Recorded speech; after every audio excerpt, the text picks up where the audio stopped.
Good afternoon, everyone. This is Pamela Dhonde, team member of Kaash Foundation.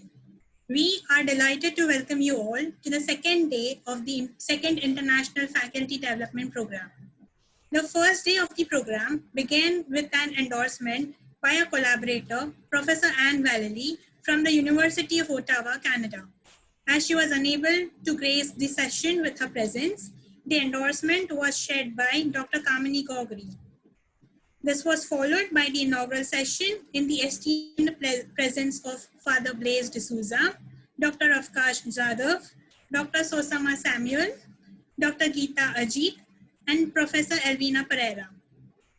Proceeding with the keynote session, our moderator for the day, Professor Elvina Pereira, introduced Dr. James Onley, the keynote speaker for the Faculty Development Program. Dr. Onley deliberated on using digital archives in the classroom in the case of the Qatar Digital Library. Yesterday's session was live streamed on Kaash Foundation's YouTube channel for more than 2 hours with a successful viewership of more than 500. We commenced the second day of the International Faculty Development Program with two scholars in the fields of education and teaching. The first half will be graced by Dr. Smithi Segal, whereas the second half of the session will be graced by Dr. Pratyusha Marmandal. We also have with us our moderator for today, Dr. Rashmi Jeta. Dr. Rashmi Jeta is an Associate Professor of History and Government Postgraduate College in Damoh, Madhya Pradesh. He has an expertise in documentary making and is known for different styles of teaching. I would now like to invite Dr. Rashmi Jeta to kindly take the proceedings ahead and introduce our audiences to Dr. Smithi Segal, our first speaker for today. Over to you, sir.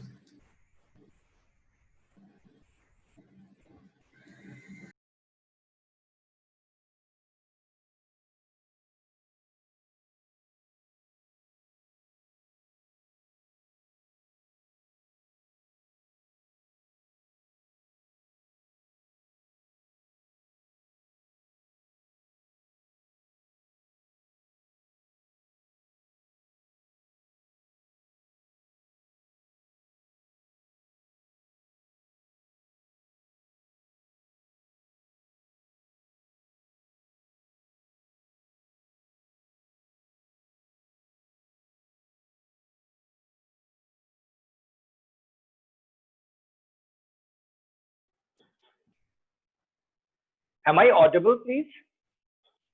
Yes, sir. Okay, right. So it's a great privilege to be a part of this second International Faculty Development Program organized by Kaash Foundation, Mumbai, in association with the University of Ottawa, Canada. You see, pedagogy of teaching history is such an important issue for today, not only for research scholars, but also for university and college teachers, because teaching history has become very, very important, especially in the age where so many books have been written, so many ideologies have come to play to change the mindset of the people. It's very important to know what is logical, what is rational, what is based on sources. All these things are very, very important. And for this, if somebody takes an effort to hold such a webinar, which has so many viewers, and all the viewers belong to a high esteemed educational institution, I think it's a matter of great privilege, and it's a matter of great kudos for the organizers. This is what I feel that this session is going to benefit most of the viewers, listeners, and in particular to all of us, as we have two very esteemed, prestigious, and known, renowned speakers today. The first one is Dr. Smithi Segal, as I just have interacted with her a few minutes ago. She is an associate professor of history at Lady Shri Ram College, University of Delhi, an institution very well known all through the country. She has a teaching experience of over 30 years. That itself is a great privilege to have somebody on the platform. She has graduated from St. Stephen's College, Delhi, and as you know that to learn, to teach, to understand history, this is one of the most premium institutions I have ever known in India. She has done her MPhil on spread of Jainism in ancient India, I think with special reference to Jainism in Mathura and other areas, North Indian areas. As you all know that Jainism has been one of the most important parts of Indian society in the 6th century BC along with Buddhism. Her PhD is on bull cults in North India. And most importantly, her postdoctoral research project, which is funded by ICHR, is on NEOG. NEOG, as you all know, that leverage commissioned procreation and sexual regulations in early India. A very, very important theme to discuss. If we have in future, sometimes we will have a lot of discussions on this topic itself also. She has authored and co-authored several books, and one of them is Teaching History. I think that would privilege most of the students of, as we know that we entered into university, we started studying what is history by E.H. Carr. I suppose teaching history would also benefit us in future. She has received two important prizes. One is I.H. Qureshi Memorial Prize, and the second one is again a most prestigious, is late Sri Manmohan Lal Shrimali History Prize. She has been a member of Indian History Congress and Indian Society of Buddhist Studies. She has recently received award for her paper from World History Congress, and she has the honor of publishing around 25 papers in different journals all over the world. Today, she would speak on teaching history, especially with reference to empowering young minds, a topic which has been very, very close to my heart, and I have been very, very closely associated with the topic, that how can we empower the young minds and how should we teach them history. So it's a very, very rich, you see, curriculum vitae of Dr. Smithi Segal, and I, on behalf of the foundation, the Kaash Foundation, invite Dr. Smithi Segal to deliver her speech on the topic. So thank you, ma'am. I invite you to be here on the platform, and please enlighten us on the topic. Thank you. Thank you, sir. Thank you for the long introduction.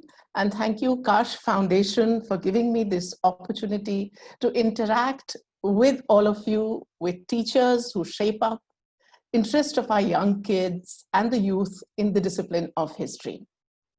Notwithstanding the fact that I have no experience of teaching in a school, I have ventured to participate in this session primarily because students that I interact with within the college, and I'm talking of, I've taught in a number of colleges, and I'm for last 25 years here at Lady Shri Ram College, University of Delhi. Most of these kids come fresh from school, and in that sense, I have some idea of their mental makeup and also their attitude towards the discipline of history. I have been teaching history honors courses at the university for over 3 decades, as was just mentioned. And today I take the opportunity of sharing with you my experiences as a teacher, as a student, as a researcher in this long quest to explore historical spaces, evolve pedagogic skills, hone the knack of comprehension that comes with continuous interaction with especially the young inquisitive minds. At the outset, I can state with a certain degree of certitude that teaching history to undergraduate students, in my case, and also to school students, I think many of our colleagues here are from school, it is an exercise that is fraught with challenges and excitement both.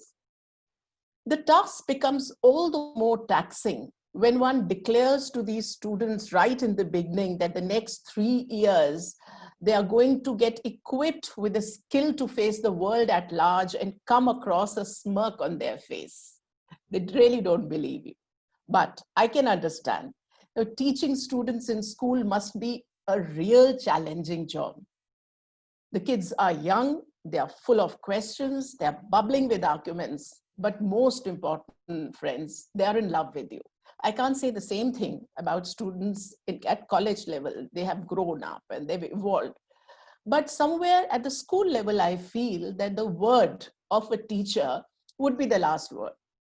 Many of you are parents here, and you must have encountered this experience that in any argument with your kids, if the teacher figures in, then her or his word is the last word. So in that sense, all of us have a responsibility, a great responsibility in shaping up young minds and giving them a direction.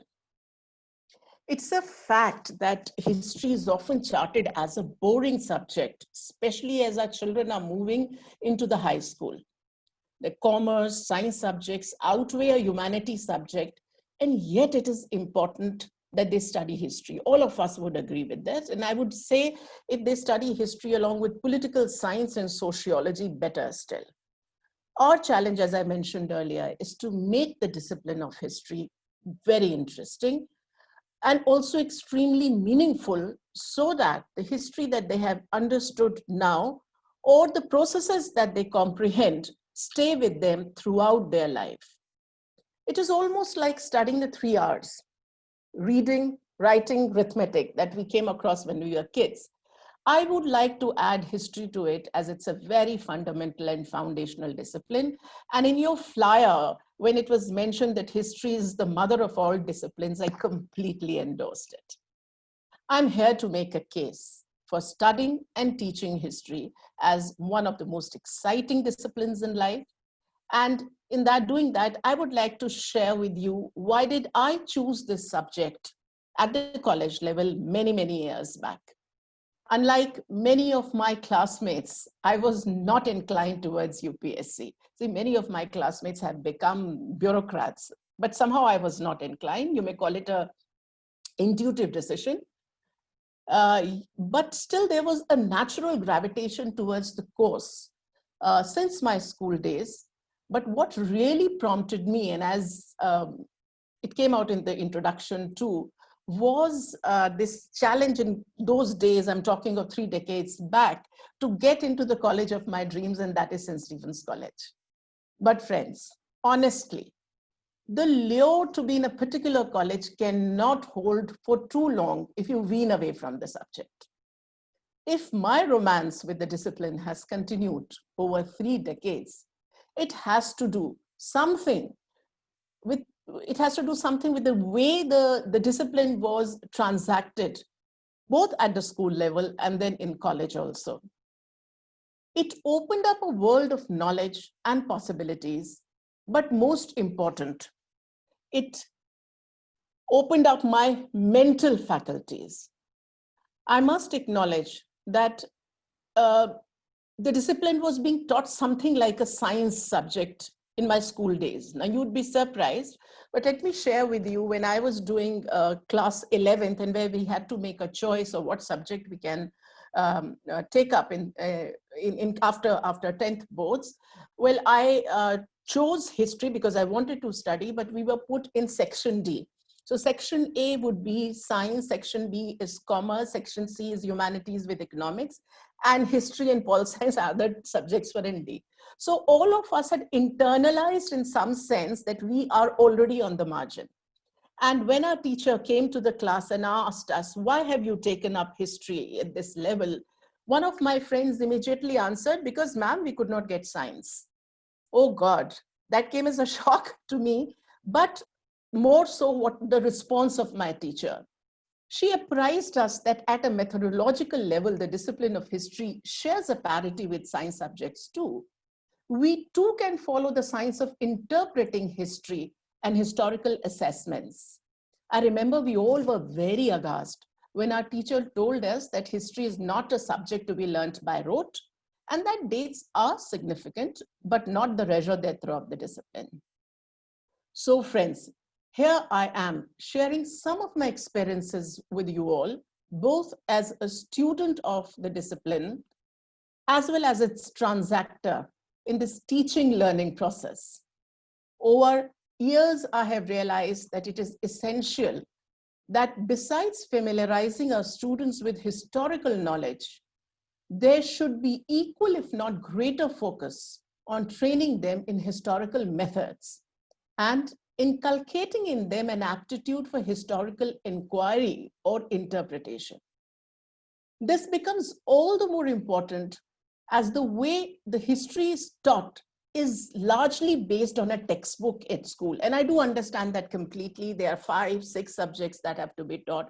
And I guess the curriculum setters have decided that there should be some books so that students don't get overburdened. But there must be ways in making the discipline a little more engaging for them and doing some out-of-box activities with them. But I'll come to that point in a moment, but let me first tell you that how I try to dispel gloom in my class on the initial days. Amongst the first questions that I ask my students is a simple question: which discipline in your estimate is a rational discipline? The response is invariably any of the science subjects, physics, chemistry, even maths, biology, and so on. So how is it different from history? The immediate response is that history is a very descriptive subject that requires a lot of mugging up, and that science subjects teach the students to be rational in their approach to any topic of discussion. History, on the other hand, just reiterates learning by rote. The implication is clear. History is like received wisdom that has to be absorbed, memorized, while science subjects provide students with an opportunity to participate in the process of arriving at anything that can be construed as truth. Ma'am, it's more inclusive. That's one of the responses that I got a couple of years back. We study the laws of motion, theories on buoyancy, various theorems that are used in civil engineering, and all of them seem very explicable. We are not told that rain is a gift from God. We study the process of evaporation, condensation, and cloud formation. And finally, the rainfall. And if the rain fails, we can trace it to global warming or any such cause. The truth that science subjects arrive or attempt to arrive at, my students would often inform me, is fully substantiated by experiments, many of which are repeatable, and can be explained in humanly intelligible format, even if they appear to be abstruse in the beginning. Moreover, a continuous engagement with these disciplines opens up vistas of further inquiry and add to rich repertoires of knowledge through interactive processes that appear to be conspicuous by their absence in historical study.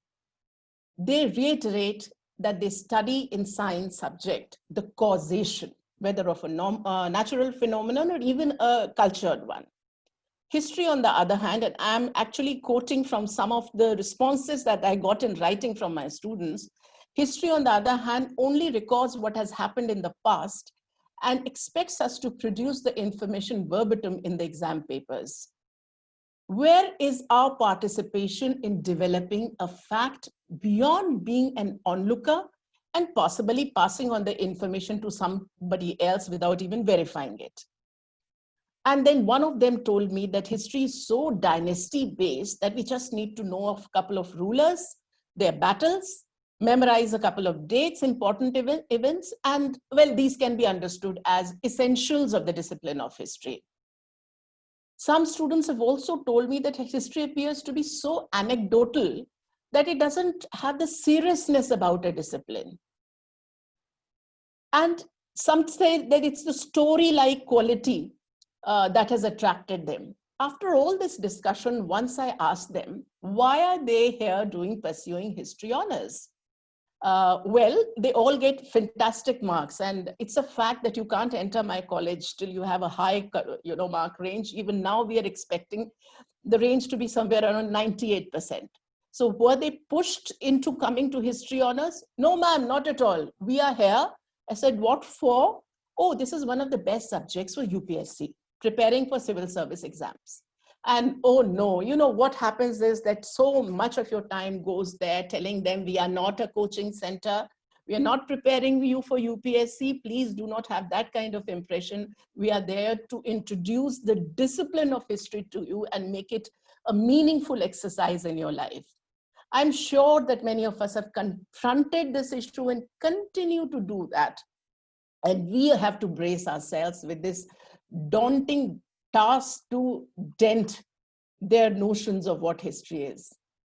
Friends, I'm reminded of a very interesting incident of my past. You know, when I was, I think in class 8th or 9th, we used to watch DD, Doordarshan, very seriously on Wednesdays, 8 o'clock, because that was the Chitrahar time. We used to be watching it seriously because we'd have the string of movie songs coming. And sometimes a snippet along with it, which will tell us the context of the song also. I saw this particular song once where the context was very interesting. The teacher is teaching the students something on Alexander's invasion in India. And the students are quiet in the class when the peon enters and informs the teacher that principal sir has asked you to come to the office. So the teacher says, okay, I have given you a good idea of what this conflict was about. Now write an essay on it. I'm going back, come back after 20 minutes and see your essays. So the moment the teacher exits the class, the song starts. And the song, I don't know if many of you are familiar with it, but it's a very old song. Sikandar ne Porus se ki thi ladai, jo ki thi ladai to main kya karu? I know that Alexander fought a war with King Porus, but why should it matter to me? What am I supposed to do? Oh my God, in one go, he summed up the way history was being transacted to the class. I really fear this is exactly what my students may be thinking of in case I am not able to make the discipline exciting for them. But more important, the discipline has to have its contemporary relevance. Otherwise, it's of no use. So how do we make the discipline contemporary, exciting, engaging? My answer is to empower our students. And how do we empower our students? We empower our students by making them participant observers. Yes, I'm daring to pick up the terminology from ethnographic studies, but really it makes the students very exciting. But how do we make that? I'll just come to it in a moment. But before that, let me tell you that in those couple of lectures that I take, which I call the introductory lectures, one can afford to spend a week and a half only talking to students about discipline of history at the college level. I'm not too sure whether we can do that at the school level, but I'm sure the questions that I'm going to raise here are questions that you can always introduce at different levels when you are discussing various aspects of history with them. So I introduce my students, I tell them causation is the bedrock of historical analysis, first point. Then I introduce my students to a litany of questions that had bothered me as a student, and I'm sure they bothered them also, and at times we as teachers also are confronted with this. I'm raising just a couple of them here. First of all, how central is the study of causation to history? Are historical paradigms as testable as those of traditionally recognized scientific disciplines? Can history be associated with predictive accuracy?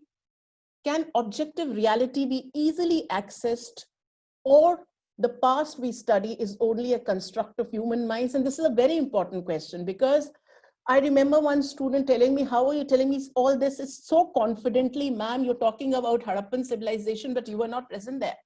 And that's a fact. It's not as if I'm giving them an eyewitness account. I'm also constructing it on basis of something. In other words, an archaeologist, an epigraphist, a numismatist, or a historian works as a mediator in recreating the past. So is it a construct of human mind, or is there a solid objectivity to it? I also ask them a very basic question. What is a historical fact in their understanding? Can everything that has happened in past come within the ambit of historical fact? It's something like you had dinner yesterday night, it's a fact, but do we call it a historical? Or is it something to which historians impute a relevance in the sense that it can be debated upon as significant in contributing to human development? Or at times, a historical fact is deliberately construed by those in power so that the posterity remembers this as a historical fact. Another important question, can myths be taken as pieces of history? It's a very interesting question, because the way we use the term myth in our common parlor, it really means that it's a figment of imagination. And it's intertwined with fantasy, fairy tale like things. So can we say that it has any historical value? Well, friends, I tell my students that I come from the discipline of ancient Indian history. So I'm reading the Mahabharata, the Ramayana constantly for recreating, periods of study, the Vedic, the post-Vedic, and I'm using myths there. But there is a methodology of using myths. We historians do not dismiss myths as something completely ahistorical. We think that every myth has a kernel of historical truth, but a historian has to be trained to study it, to cull it out. And it can be done. It is a training. I emphasize the word training. It is not something, you see, there's so many times people speak something from past and say this is a historical fact. No. A historical fact is something that can be verifiable, and that which has been worked upon, and it has been siphoned off from the so-called fantasy and myth. But yes, myths are important, and verification of facts are equally important. How do we verify those facts? An information is in one epigraph, so-and-so has won this land in this and this period. If we get, say, a cross reference in another, I'll just give you one example, which I often give to my students, that there is a Dhandev's, Ayodhya inscription, which talks about Pushyamitra Shunga performing a Shumedhi sacrifice. Now, anybody could have done that, but we get a cross verification for that in Patanjali's Mahabhashya. He says the same thing. So there are two sources which talk about the same thing, and the fact appears to be more verifiable. Otherwise, in case the fact is not 100% verifiable, friends, we talk in terms of possibilities and plausibilities. This may have happened, and we wait for another archaeological, epigraphic, or any evidence to come and re-verify it. I also need to ask my students, what is it that they find interesting in history? And they tell me that something that has a contemporary value. So I ask this, that can history, in a sense, help them to comprehend the world around that? Yes, history is such a vast subject, from the ancient to right to the contemporary times. We're teaching contemporary history also. You'll always find nuggets that you can connect to the present. The greatest challenge actually lies with historians who come from ancient India, because everything seems so irrelevant in ancient India. But I'll explain in a while, it is not so. We have the opportunity of connecting things, the present to the past, time and again. I have also compelled my young friends to see if history can be abused by those in authority. The authority can be associated with political power, with religious power, anything. Just to cite an example, the East India Company that ruled Indian territory in late 18th century and the 19th century definitely wanted the world to see its interaction in a particular way. And what was that way?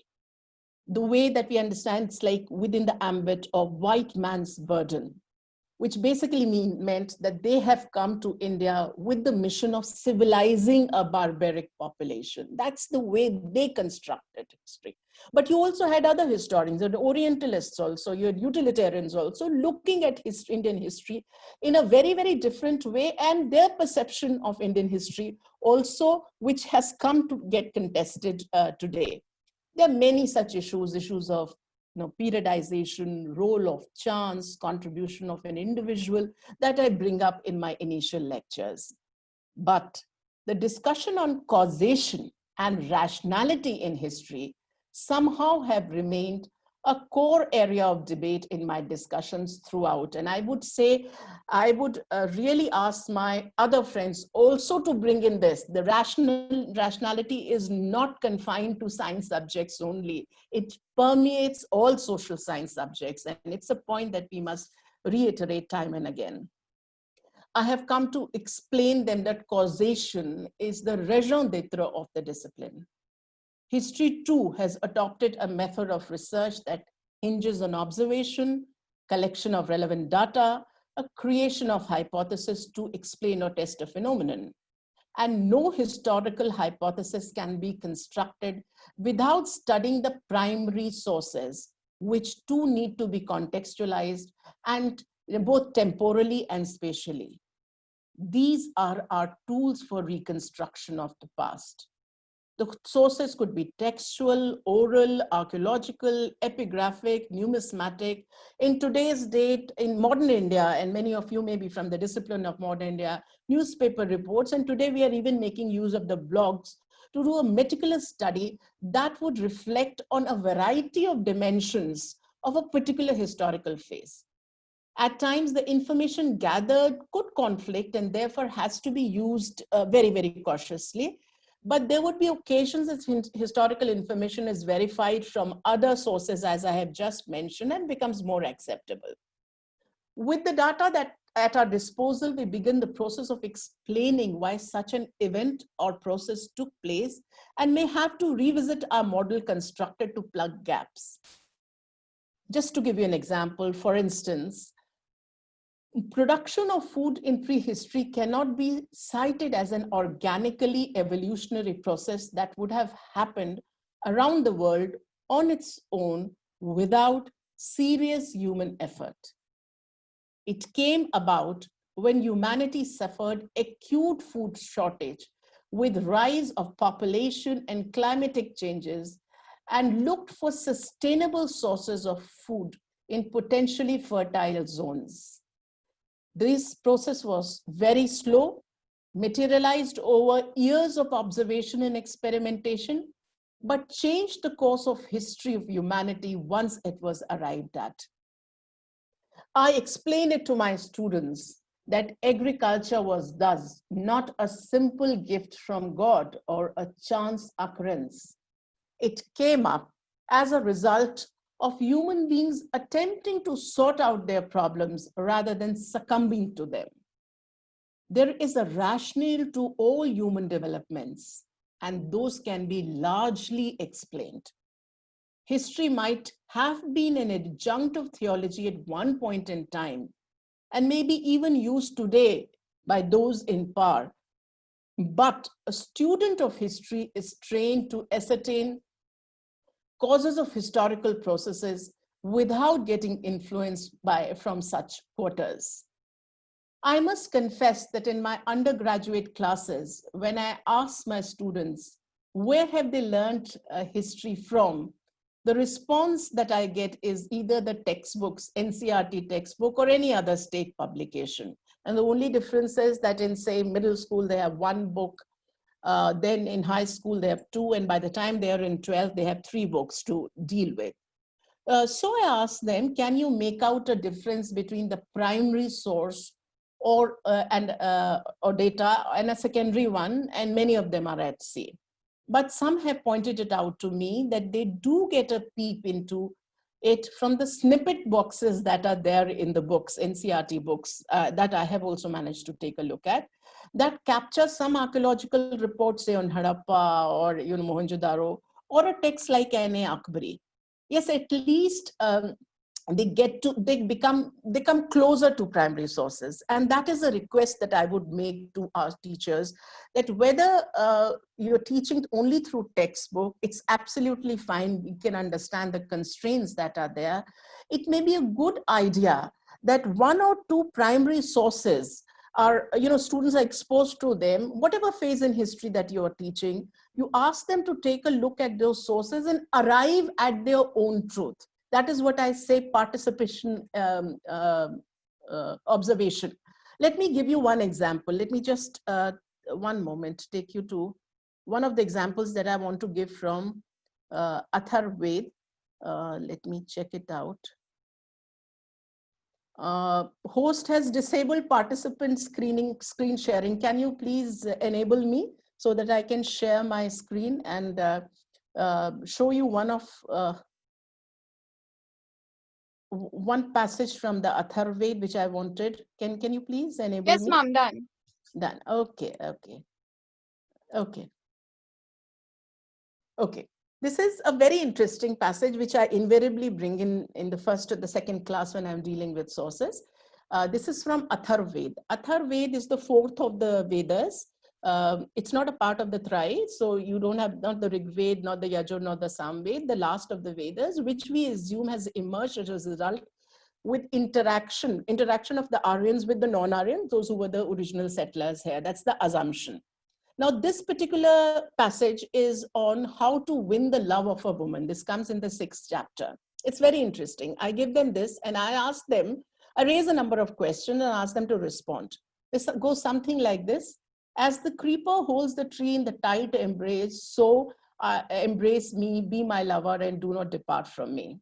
As the eagle which seizes its prey beats its wings at the sun, so I beat at your heart, be my lover, do not depart from me.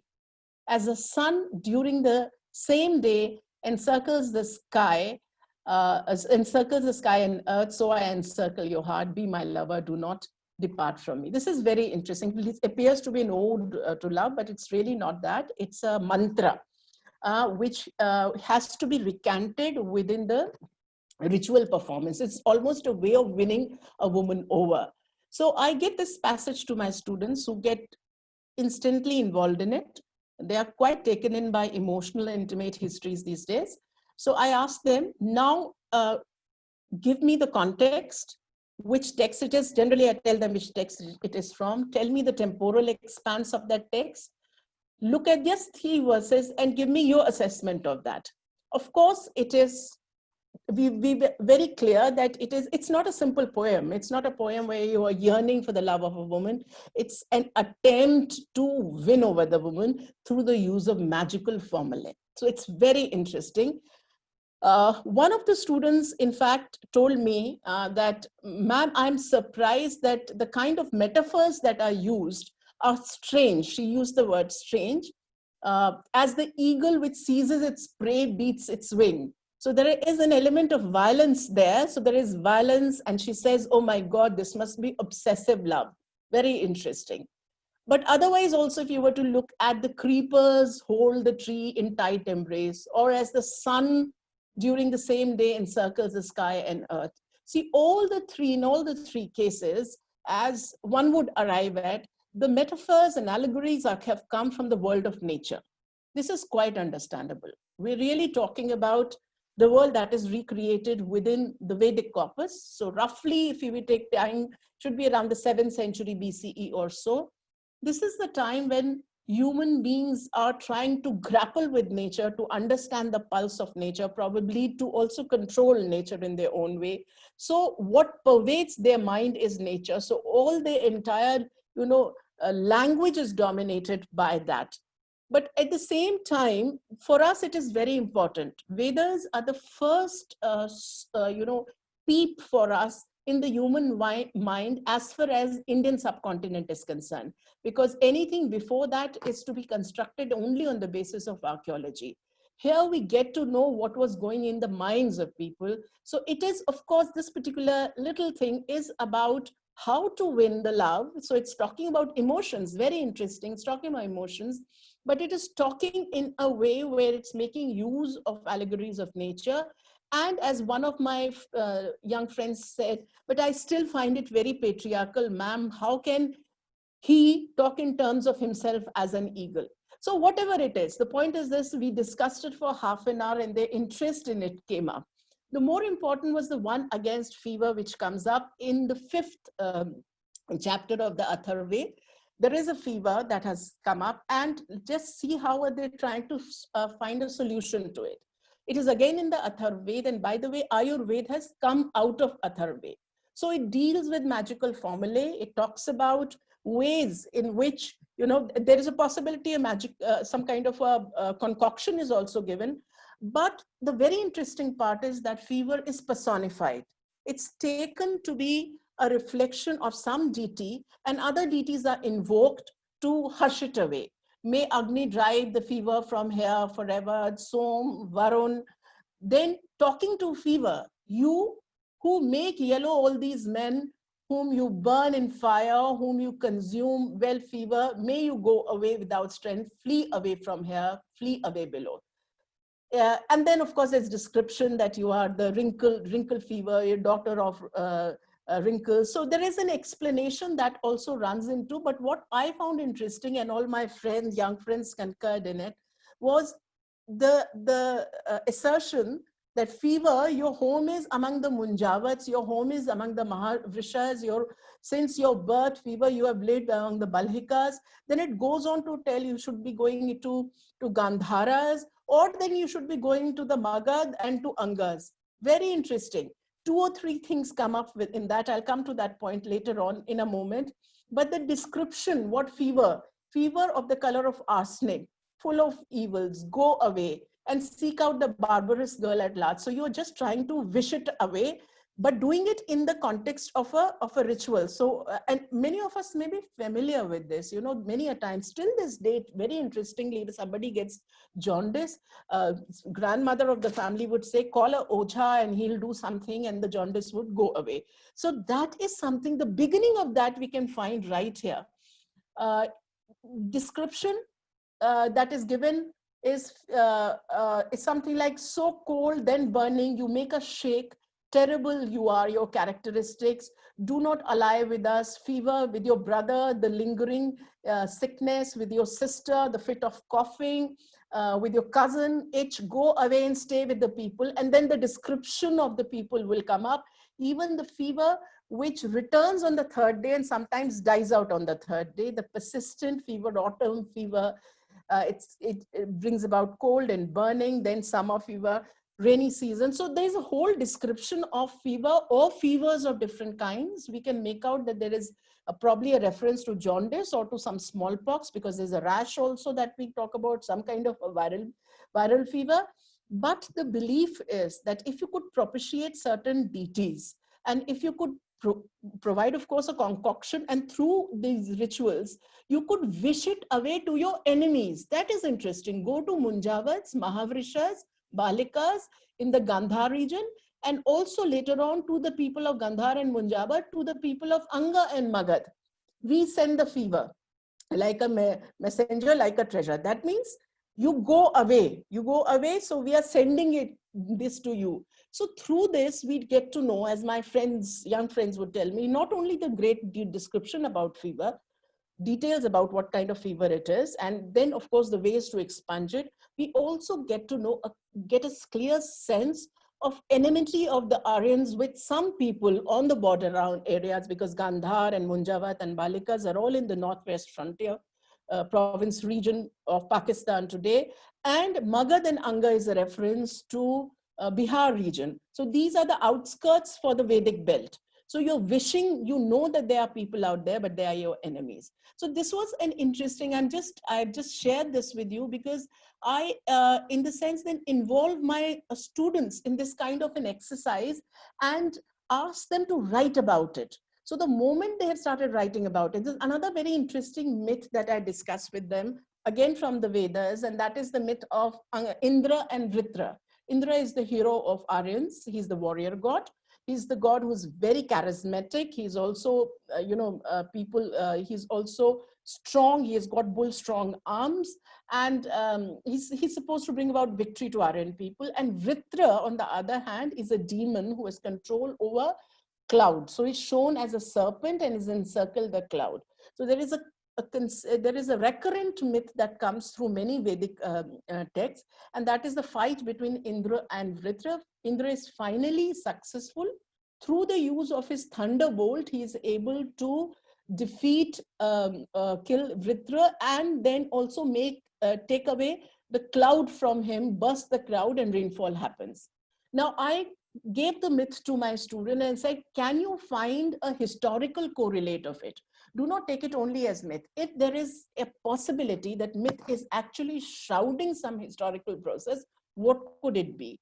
And yes, they were able to come out with the answer that if Indra represents the Aryans, then probably Vritra is representing the non-Aryan settlers in that area. And there is an occasion of tussle between the two of them. And finally, the myth is written from the perspective of the victors here, and that is the Aryans, who have succeeded in destroying Vritra and claiming water resources. So the possibility, as the Aryan expansion is happening towards east, the settled people out there do not like this kind of invasion. They resist, they keep a control over water resources, but ultimately they are defeated. And this particular myth, and this is a fantastic way of actually, you have mythicized a historical, possible historical development in form of a myth, and you keep on repeating it in so many rituals that it's become a part of your existence and historical memory. So what I find is the moment students are part of this kind of a discussion, the point that I was making earlier, that they should be involved in as participant observer, that comes out true. Of course, the fact remains that I was not there to give you an eyewitness account, but the plausible developments, and I use the word plausible, and I keep telling my students, be very wary of the words that you're using, until unless it's empirically correct. You can't say this happened. All you can say, this may have happened, because the chances are there while you're reading the historical material around it. Along with this, there is also the need to understand what historical writing or historiography is all about. I think we have to introduce the idea of historiography to our young students, at least when they are in junior college or they are in class 11th and 12th, because that would help them to critique any piece of historical writing too. Historiography is the history of history writing, and it is important that students first are made aware of the fact that history as a discipline has emerged in the modern sense, not before the late 18th century. It's a byproduct of the Age of Enlightenment in the European context. The first of the disciplines that emerged on history is the Rankenian school, which laid a lot of emphasis on empiricism.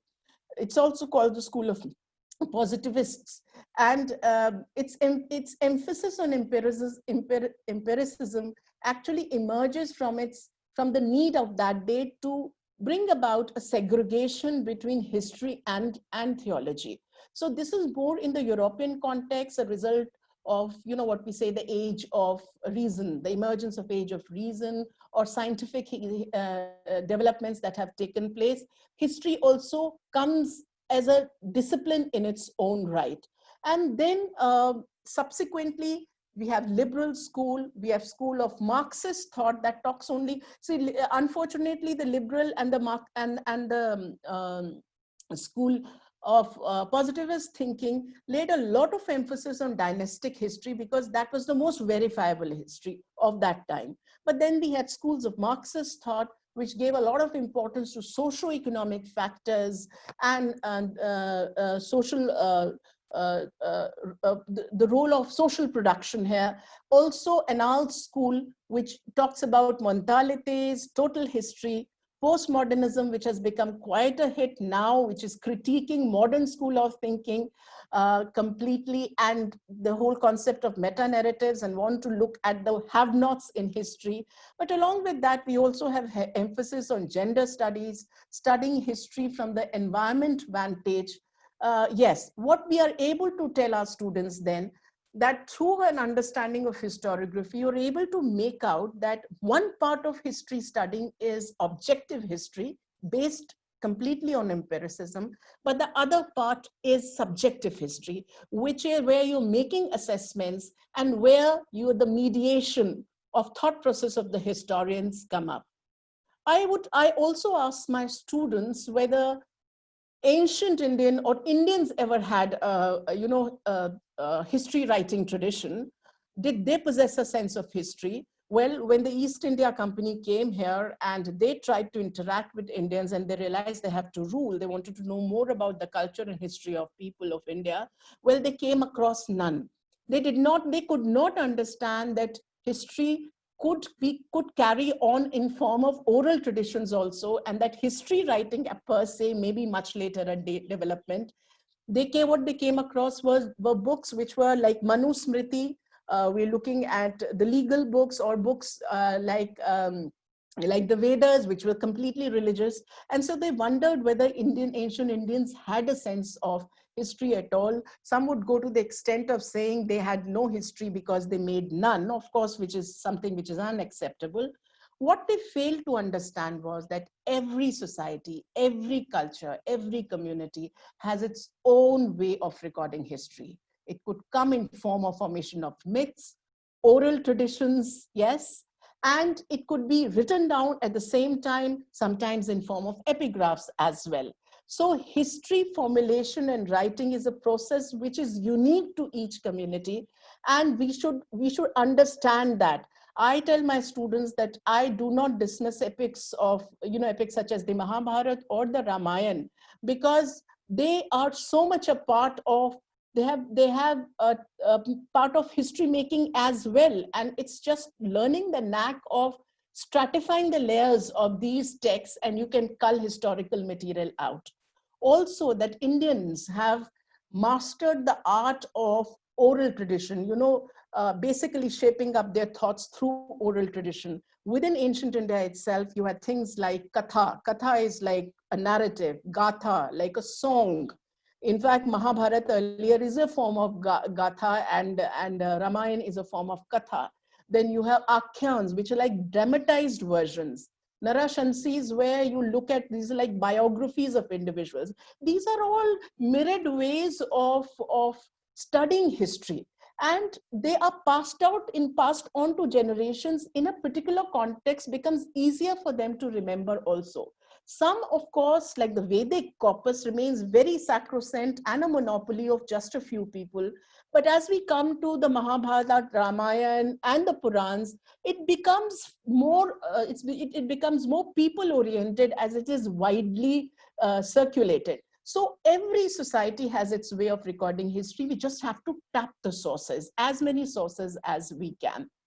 I'll come back to a very interesting point that I should have mentioned when I'm talking about historiography, and that is that history itself has multiple vantages and multiple causes. Without doubt, history told in school textbooks represent probably one kind of view.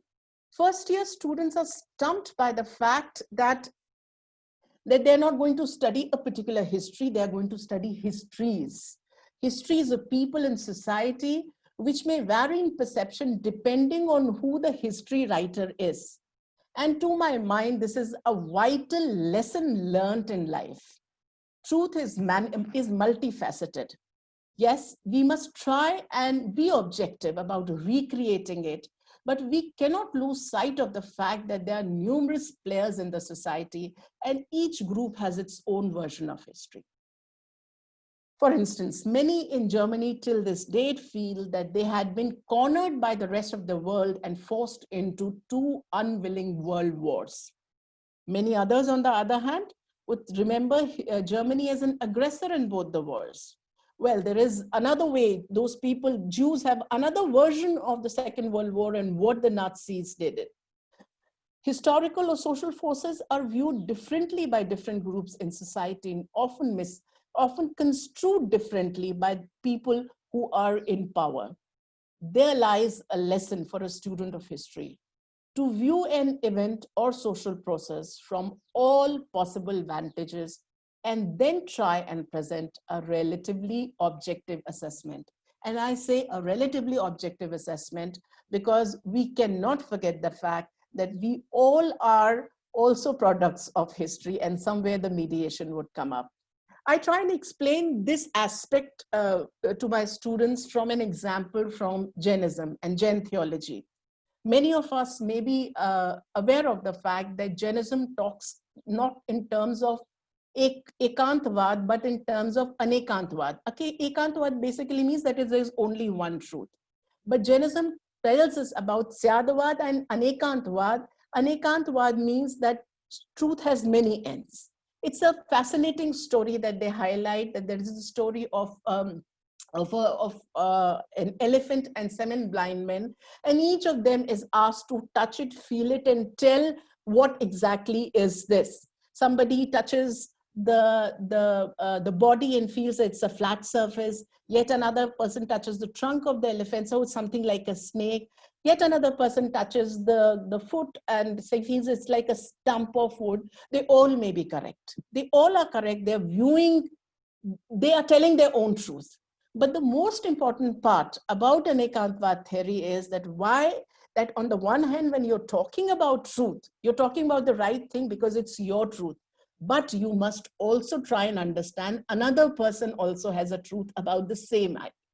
So the Anekantvad philosophy finally makes this plea for peaceful coexistence.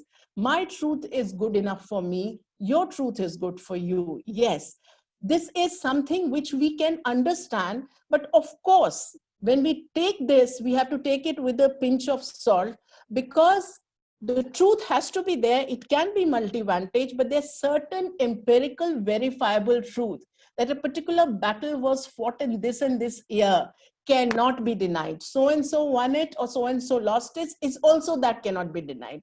What becomes subjective is the interpretation and not so much the fact itself. The fact should be verifiable. I have also shown my students this film by Akira Kurosawa, Rashomon. I am sure many of you must have seen, and those of us who are interested in making films must be definitely aware of it. It's a fascinating film made in 1950s in Japan, and it talks about, it's a story about 10th century Japan. There is a samurai, his wife with a child. They have to cross a jungle and go to another town. And on the way, they come across a bandit who's also a rapist, who actually rapes the wife, kills the samurai, and then and is finally caught. Along with them, there is also a woodcutter who is seeing the process. Now, the interesting part about the film is that all the four people give different versions of what had happened. The wife says that this man raped me, so I've pushed my husband to get into a duel, and that is how he died.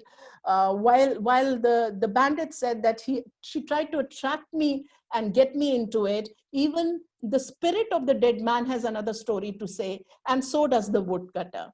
And what I believe is that what the actors and actresses kept asking the director, what is that you want us to depict? He says, you have to uncover your own version of truth. So it is very interesting, of course, extremely postmodernist, but what I'm just trying to say is that if we can pass it on to the students that there is not one fact only, of course there is a fact, but the interpretation can vary. That means there is another vantage that we need to look at from. And in that, I think somewhere we learn if we learn that art, that any information that is coming on television, nowadays, I think Sushant Singh's death has become, there's a trial that's happening on television every day, and people are trying to figure out whether it was a suicide or a murder, whatever it is. The point is this, that if we, as students of history, can understand that there are multiple vantages, then there is a lesson learned in life that anything that comes across would have another side to it, and we should know that as well. There is another issue that I often discuss with my students, and that's the role of chance within history. My effort at reiterating the centrality of causation and emphasis at empirical substantiation of historical arguments does bring in this question of chance in history. And it's not surprising to find that some of my students said that chance is very important. It can really change the shape of historical developments. One of the examples that was given is the death of a leader of a political leader may retard the fortunes of a party or enhance it. I mean, I remember I was a student at a time when Indira Gandhi was assassinated, and when the elections were held after that, Congress party won a whopping victory. So it could be one of the factors. I tried to understand what my student was telling me. So we all reflect on the role of chance in history. It is also known by another epithet such as the inevitable, an accident, the inscrutable. In his book, War and Peace, Leo Tolstoy states that human beings are forced to fall back on fatalism as an explanation of irrational events when they can't understand the rationality of those events.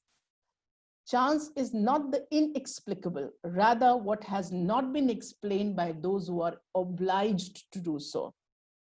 About things beyond our control, yes, there appear to be some accidents which are not strange. Sometimes they happen and we can't wish them away.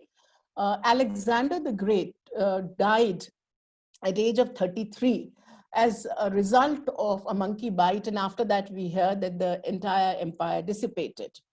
However, a significant explanation of the course of events will not take chance as anything beyond a casual reference. The breakup of Alexander's empire can easily be explained in terms of not just his sudden death, but the inability of the leader to consolidate his gains, the gains that he had made over his long journey from Greece, rather than going in for conquest after conquest. E.H. Carr associates emphasis on chance with a kind of intellectual laziness or low intellectual vitality. Accidents may not immediately be explicable, but they can always be fitted in within the larger patterns of events. And what we should hanker after is determinism. What do I mean by determinism? Determinism basically is the belief that everything that happens has a cause or causes and cannot happen differently until something in the cause or the causes becomes different. So even if chance cannot be completely dismissed, we have to just bring it to the periphery of historical explanation. Rational causes can lead to a fruitful generalization. Accidental causes cannot be generalized. Moreover, if the causes cited are multiple, then we all have to put them in a hierarchy and then try to explain them. And this is something which I try to tell my students, that we have to look at causation. We have to look at more at causation, which can be explained properly rather than the role of chance. Another issue that we need to discuss with our students is the role of individual in history. There is often a desire to postulate individual genius as the creative force in history. Can we look at an individual as an agent of change, or do we look at him as a part of social process? That's a big question before us. The individual by definition is a member of society, or probably more than one society. We can call it a group, a class, a tribe, a nation. So many levels. We are part of different kinds of social groups. And there are individuals whom we want to remember as great. Ashok, Akbar, Shivaji, Mahatma Gandhi, and so on. A query would always be there. Did they have an out-of-box approach that changed the winds of the day, or were they first to grasp that the existing social conditions were simmering for change and that they took up the initiative? Individual genius cannot be completely discounted, but history does teach us to look at the individual along with his or her environment. There is a greater possibility of an osmosis taking place. And while it's undeniable that a genius as Mahatma Gandhi led our country to liberation, we must not ignore the fact that Indian society at the time when Gandhiji arrived on the scene was already in throes of transition, and many other members of Indian communities were working towards a meaningful change. Similarly, if Ashok could come up with the policy of Dhamma Vijaya, it was because he could see the need of a society to be expunged of undue violence. There was this reaction against violence, which he understood. And at least during his lifetime, he was able to exercise a moratorium on violence. At least during his lifetime, is often cited as the cause for decline of Mauryas, but he could understand the pulse of people during the 3rd century BCE. And when we talk of individuals within the historical process, how can we miss out on historians? Even they are individuals who are impacted by their environment. And I tell my students that historians are also social products. So when you read a text, read the author, read about the author as well, because he or she also has a certain kind of orientation, and that would make your study of history far more wholesome. The study of history has definitely helped me to get reintroduced to my environment, and this is an exercise that I take up with my students too. In a bid to make it more contemporary. There are two issues that often come in my discussions with my students through the course of my lectures throughout the semester. One is something which I think as teachers, we are all aware of. So what has happened is now we have very high cutoffs and many students come on the basis of meritocracy and some come on the basis of reservation come meritocracy. A subtle tension amongst them is visible. This gives me an opportunity to introduce my students to the history of discrimination. As an ancient Indian history teacher, I'm able to introduce the concept of untouchability that came up, say, around the 3rd century BCE, and how many, many more communities were pushed into what is referred to the Asatya Shudras, and that they were forced to internalize this kind of heinous status for themselves. And something that has happened for 1,000 years or more cannot be wished away in just 50 years of affirmative action. I'm not saying that I am able to change their mindset completely, but I give my students an opportunity to look at history and the historical processes and then arrive at whatever decision that they want to. Let it be arrived at. Let it not be taken as something completely discriminatory. If you are from a certain background, think about it, read about it, and then arrive at it. The second issue that often comes in my discussion is about gender sensitivity. Now, this is again something I am from a girls' college. I teach in girls' college, so it's probably not so difficult to get across to them. But I have many colleagues teaching in co-ed colleges, and where I know that this can become a volatile issue. But yes, we have to introduce that kind of, the kind of gender discrimination that has happened. We have to introduce that in a very subtle way. And here I would say teachers, primary, middle school level, or parents at home have to, broach up this topic. We are an androcentric society. We are living in a patriarchal world, but we need to bring about a correction there. This can come bit by bit, by little, in small baby steps. And I'm sure that this happens right at the early level. By the time students reach college, and there are different people altogether. These are two questions where I would say where I am able to introduce my students to their social environment once again, but at the same time, it allows me an opportunity to understand their attitude. So it can't, this is, as I say, it's an osmotic process. It can't go one way round. When I ask my students that you are very, very tired of studying dynastic history, what kind of history would you like to study then? They say that as historians, we all have a responsibility of bringing forth the unheard voices.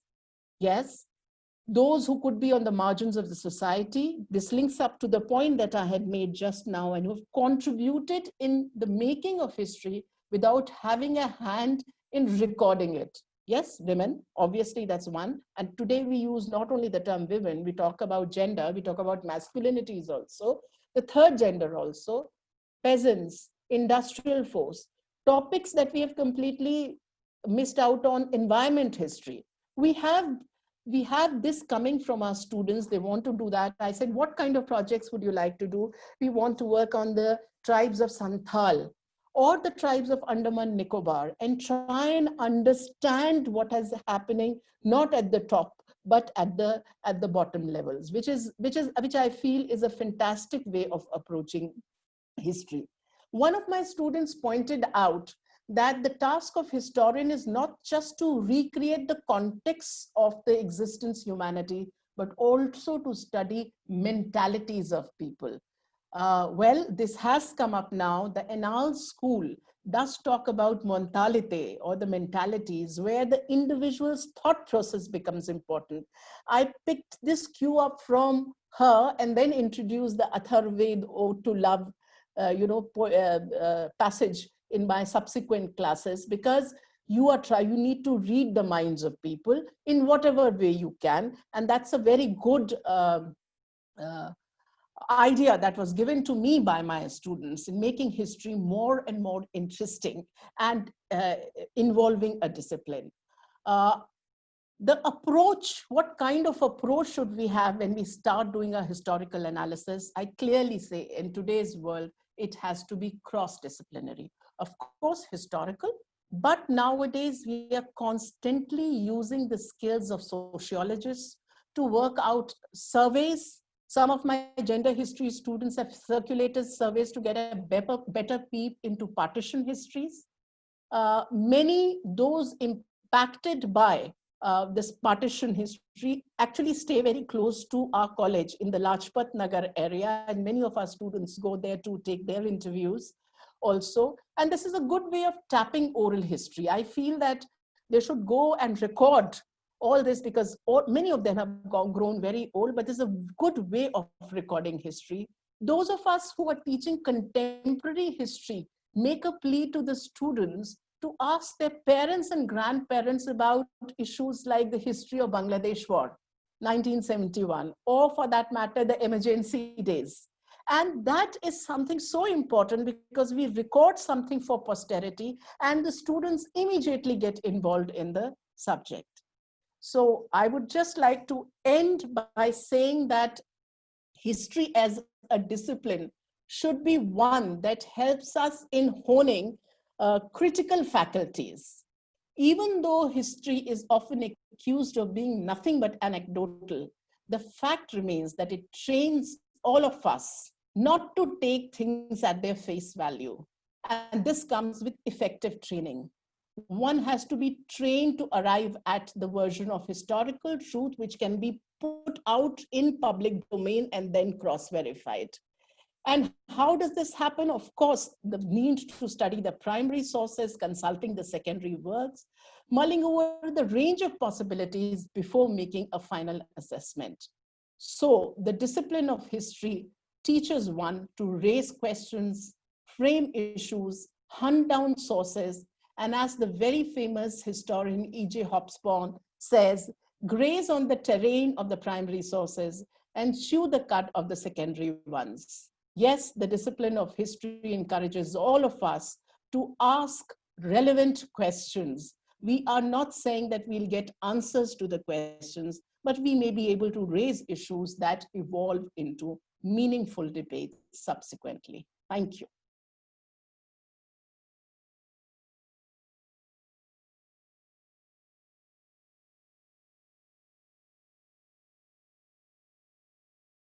If there are any questions, I'd be willing to take.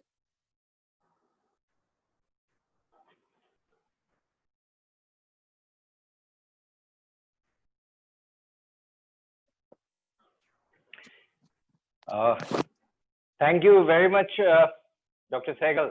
Wonderful presentation. There's somebody who's asking you what is the name of your movie. I don't think she has made a movie. She was referring to one movie which she saw a long time back, and it deals with the Japanese history, I suppose. Rashomon. I was talking about Rashomon, which I often show to my students in the class. Nowadays, we can easily use AV facilities, for different topics, we show different films. If I'm teaching English Revolution, the very famous film, the To Kill a King, or if I'm showing, if I'm doing Renaissance, then I could take up some other film for that, or The Name of the Rose, and so on. So making use, I'm not a filmmaker, he's a filmmaker. I think you got confused. Right, He's a okay. filmmaker. I have Dr. just written Segal, a couple of books. Yeah, Dr. Segal, there is another query there by one of the research scholars, I suppose, that what is the idea behind the multiplicity ideologies of history? Like, you talked of not one history as histories. When you talk of Shadvad, Anekantvad, so kindly a brief elaboration on that. What I'm basically saying is that you see, history can be transacted in a way depending who is at the helm of affairs and how is history. So if you're looking at multiple vantages, what I mean to say is that if you're, say, looking at the issue of 1857 rebellion. Then there could be a version that is coming from the Cambridge school, the Anil Seal's school, that will tell us that this was nothing but a mutiny. There may be nationalist historians who talk in terms of it being the first war of independence. Yet there could be scholars from the Marxist school who think of it as nothing but a feudal war. The multiplicity then is that the same thing, which is the first war of independence or 1857 rebellion or whatever, is to be viewed from different angles. And we should know the historians who are associated with it, because there is a certain kind of orientation that goes into it. And somewhere, you see, the British school or the Cambridge school is catering to a particular kind of a political ideology. That's what I think. Very true. Dr. Segal, there is one small query from my side. If we elaborate upon the same point further, and if we have multiple ideologies of history, for example, related to the mutiny or the freedom struggle or Ashoka Dhamma or the decline of Mauryan Empire, or even with reference to the decline of the Indus Valley civilization, how can we teach our students to come to one unified ideology which they should follow? Because then n number of things would come into play. So what is the role of causation and rationality, so as not to reach to the inevitable, but yes, to a sort of an objective reality of history? That is exactly what I'm trying to say, is that there need not be one reality. The point is this precisely. We are trying to look at it. There can be numerous reasons. If you're talking about the decline of, say, the Indus civilization, there is something where the climatic factor is probably as important. And at one point in time, Mortimer Wheeler talked about Aryans coming and Aryans standing accused of, defeating the Harappans. We have multiple ways of looking at it. One unified ideology is something which I, as a teacher, may be slightly wary of. Okay, I would try and explain it to them that you grade it. You see, ultimately, as a teacher, my job is to give them a number of views. With passage of time and their own research into primary sources will help them eventually to arrive at their truth. This is what I'm trying to say. Yes, one of the scholars just put up a question called, what is this Aryan invasion theory? Yes, we can discuss this part in a later webinar when we discuss. But then to sum it up, because we have another lecture coming up, this is what I would like to say about the whole lecture is this, that it is very, very enlightening. You see, we have motivational speakers in India, abroad. I've heard, we do not have motivational historians. Today, we have one. I thank Kaash for dissecting and selecting such historians who would not only enlighten, but at the same time would benefit the historians or upcoming historians, promising historians, new historians, to shape up their mind. You see, this is a lecture where we develop love towards history. And this is what, in fact, Dr. Segal was talking of. That please, if you read history, take history as a discipline. History is not as one of the subjects of UPSC. History is not to be crammed. History is not to be memorized. History is basically a very, very awakened subject. As she mentioned, it is the mother of all disciplines. And you have to develop romance with history, because what she feels is, and now it is, out of the box thinking is very, very important. There we develop causation and rationality. We construct history, and then we reconstruct history, and then we see how this myth plays a role, or whether the myth plays a role as a historical fact or not. It's very, very important lecture where she talks of historical fact as opposed to other common facts, and how should you select a particular historical fact. She also talks of connectivity from past to present. You see, you have to connect this present to the past, and then you have to see whether there is a chance in history, or the history is inevitable, or there is something which is called a total history. She talks of Rig Ved, Samved, Yajurved, Atharved, Aitariya, Kausitki, Shatpad, Gopad, Ayurved, Dhanurved, Shilpved, She talks of a lot of things, Ramayana, Mahabharata, Shat Darshan. What I really liked about her, the whole lecture was, which is very, very central to the whole point, is study the historian before studying his history.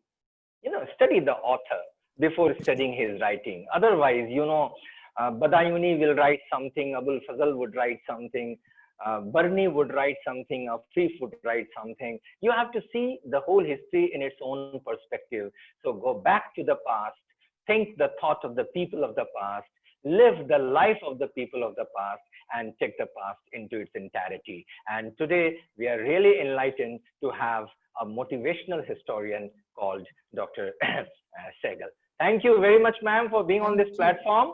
And we are very much privileged to have you on this platform. So thank you very much for your enlightened lecture. Thank you so much. Thank you. Thank you. Okay. Over to you, Pamela.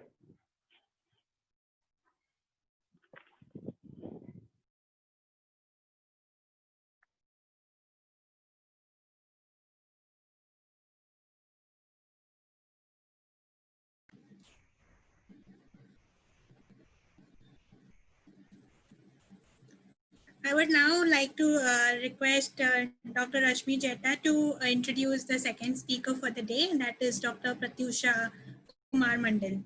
Over to you, sir.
Am I audible? Yes, sir. Yeah, Professor Mandal also holds membership of various professional bodies, such as Northeast Association, International Cultural Research Network, Indo-American Center for International Studies, a very, very prestigious bodies where he has represented himself at various levels as members. He has some of his published works, like one of the most important work which he has to his credit is Positing a Paradigm for Continuous and Comprehensive Evaluation in Social Science. I think it works wonder among the students and also among the teachers, because it trains teachers how to be dutiful to the classroom and to do the duties towards their teaching. Another important book to his credit is Problems of Internally Displaced Persons and Refugees in Northeast India. Today, we are very much honored to have him on this platform, where he would deliver a speech on teaching history with a balanced approach. Now, this is what I suppose is very, very important, to have a balanced approach, because we have to train young minds also. So thank you very much for giving me this opportunity to present Dr. Pratyusha Marmandal here on the platform. Sir, we invite you to deliver your speech. Thank you.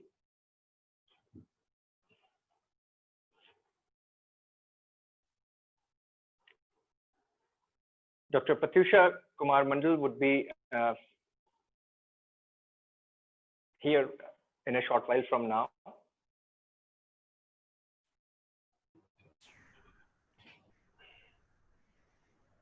Yes, sir, you're welcome. Very good afternoon. And it's a real pleasure to be talking to everyone who is present there.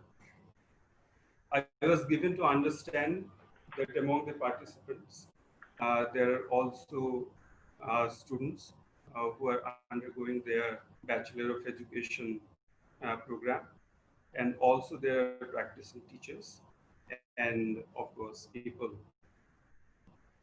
Am I audible? Am I audible? Yes, sir. Okay. Um, so I'm given to understand that among the audience, we have students who are doing their bachelor's in education, and also their practicing teachers. So I would like to begin straight away with the kind of curriculum framework that we have. The introduction that was given about me is of the yesteryears.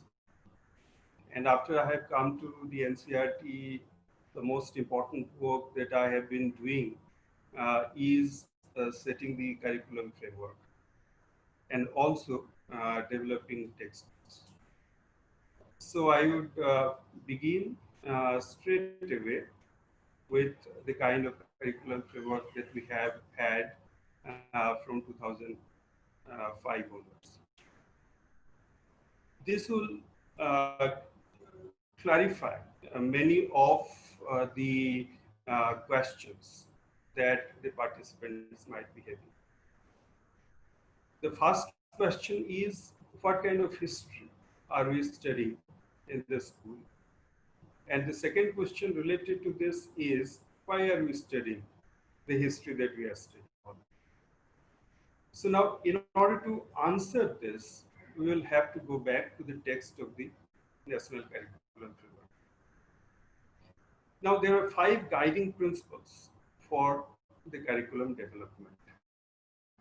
One of these guiding principles was nurturing of an overriding identity informed by caring concerns within the democratic polity of the country. This is a very important issue in our country, particularly, such a diversified country. Everybody wants his or her perception to be reflected in the history that we are studying at this school. And everybody also wants the important dimension of their own historical experience in this national curriculum. So, nurturing an overriding identity informed by caring concerns within the democratic polity of the country. This is the most important, what you call the guiding principle. Based on this principle, we had to bring about an epistemological shift in the study of social sciences in general, and also in the study of history in particular. I feel that the participants do understand what is epistemology. And so this epistemological shift has been made in order to accommodate the multiple ways of imagining the Indian nation. That's why if you look at the title of the textbooks which we have developed for classes 6 to 8, you will find them to be mentioned as our pasts. Pasts in plural, not our past, because there is no one definitive past that we have. Therefore, it was recommended very strongly that Indian history should not be taught in isolation of whatever has been happening around us in the rest of the world. In other words, the historical developments that we have experienced in our country must be understood in reference to the developments which have also been happening in other parts of the world. This is an important facet, so we have to keep in our mind. Besides, as I said, while we recognize the pluralistic character of our society, we have to also emphasize on the fact that all regions of the country and the social groups which reside therein should be in a position to relate to whatever we are teaching through the curriculum, or more practically speaking, through the textbooks. As for the textbook, we have to understand that the curriculum framework was very categorical in saying that textbooks should themselves be seen as opening up avenues for further inquiry, and students should be encouraged to go beyond the textbook and read more as per their own choice and interest, and also observe whatever they find to be of particular historical interests.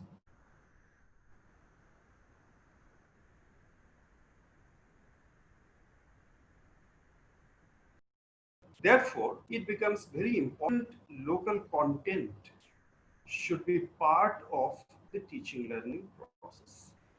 And it should ideally be transacted through activities drawing on the local resources. Now, why all these things have happened is because we very seriously realized that the subject is somehow becoming more burdensome on the children. It's becoming source of stress, if not exactly of the intellectual kind, but it's definitely becoming a stress from a very practical point of view.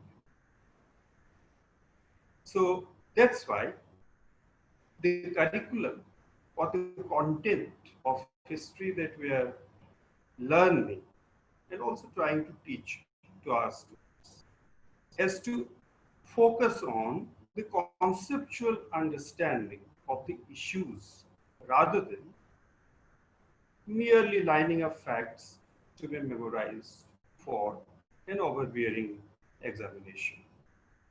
So this is what we have realized. And accordingly, we have thought of arranging the syllabus in such a way that the students are led in a graduating scheme of understanding history over a period of time from stage to stage. It's a kind of enhancing their natural curiosity to know and also to develop their capacity for further investigation.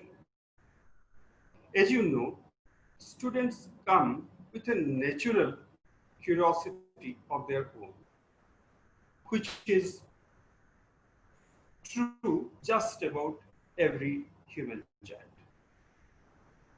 Now, as I said, the curriculum has to look at how their natural curiosity can be prodded in order to also build their capacity to investigate, imagine, understand, and also learn how historical knowledge is constituted from one stage to the other.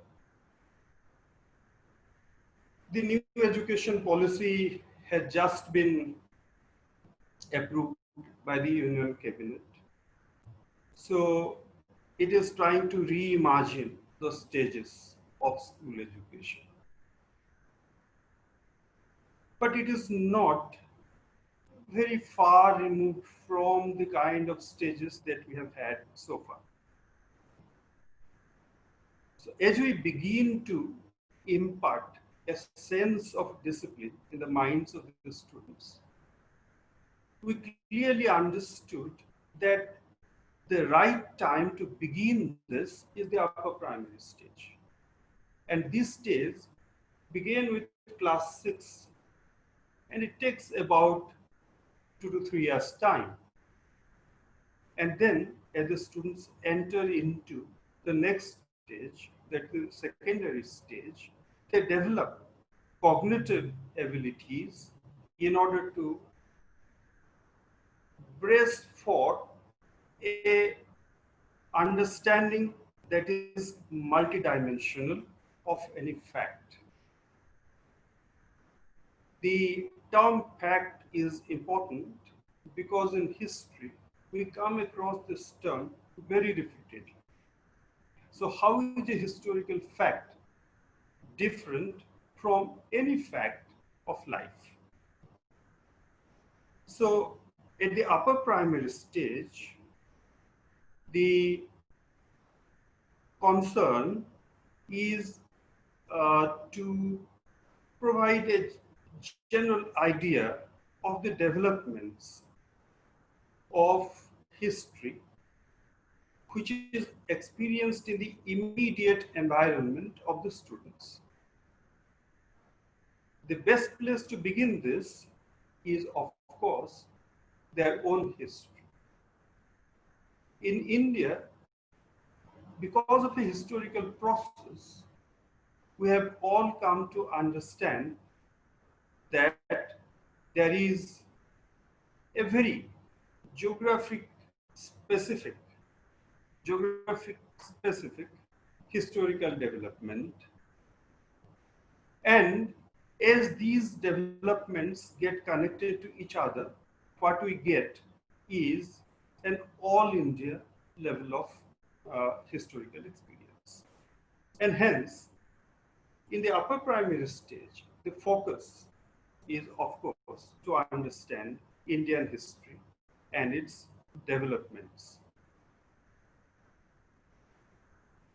From a very practical point of view, though it is not always feasible, in order to have a clear delineation of periods, what we generally call periodization in history, yet in order to have some kind of an understanding about points of departure, we have these periodizations: the ancient period, the medieval period, and the modern period. They have their own applied meanings and also epistemological meanings. And that's why, from a very practical point of view, these periods have been dealt with in order to give a general understanding about the developments of history during these periods, each period at a time. The social developments, the economic developments, the political and cultural developments within each of these periods. The other focus of teaching and learning of history at this stage is to get introduced to different types of sources and encourage the learners to reflect on these sources critically.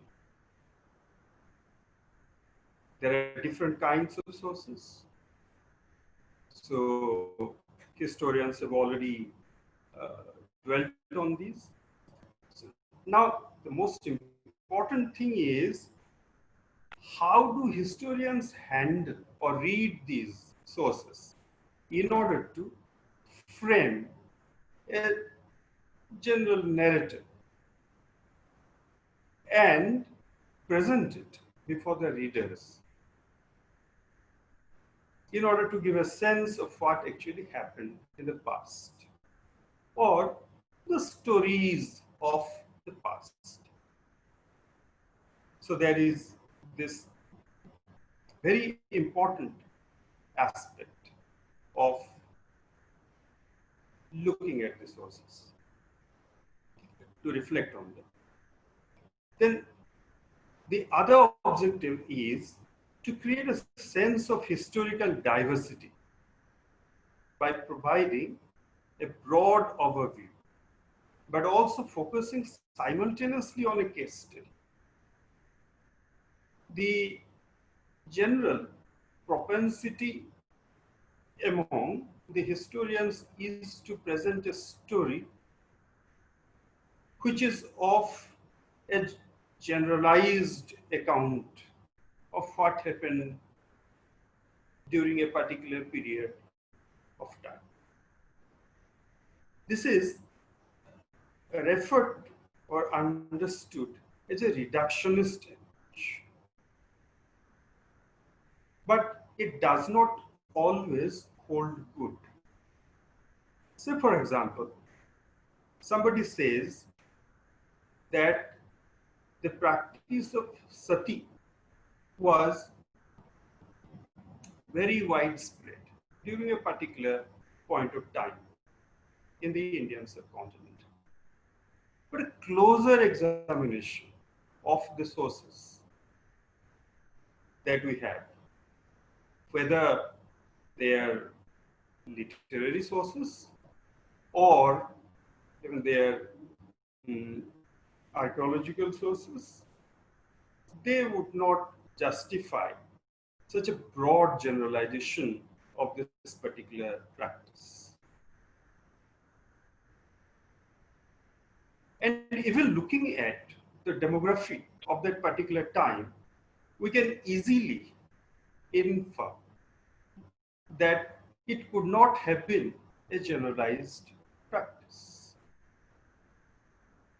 If, on the one hand, a particular set of literary evidence to talk about the prevalence of this practice, another set of literary evidence do talk about how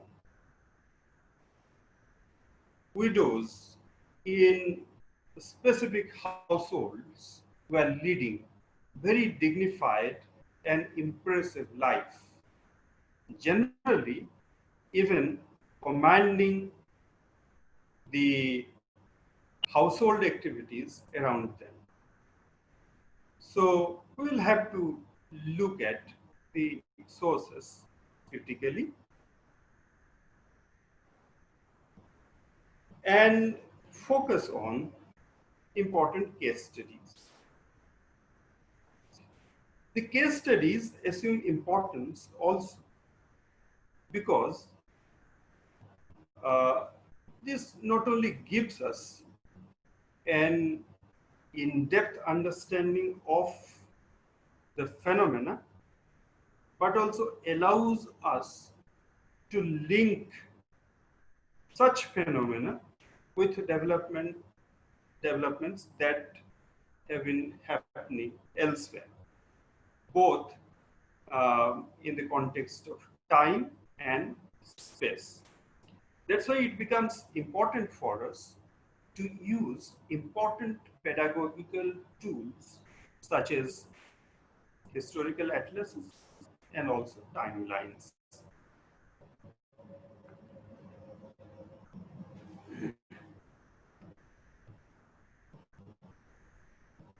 And from a pedagogical point of view, another important thing is also to allow the learners to imagine what it would be like to live in the society that is being discussed.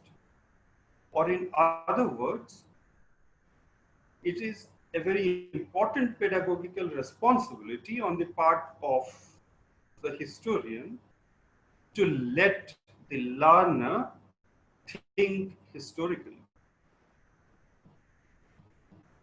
So the bottom line is, instead of dishing out what can be called history, it is more important pedagogically to tell the learners how historical knowledge is constituted, so that it allows them to have a perspective of their own, which is very important, as I said, to imagine their own past in a rational way, so that in a diverse country like ours, in a society that has layer of consciousness built into it, it is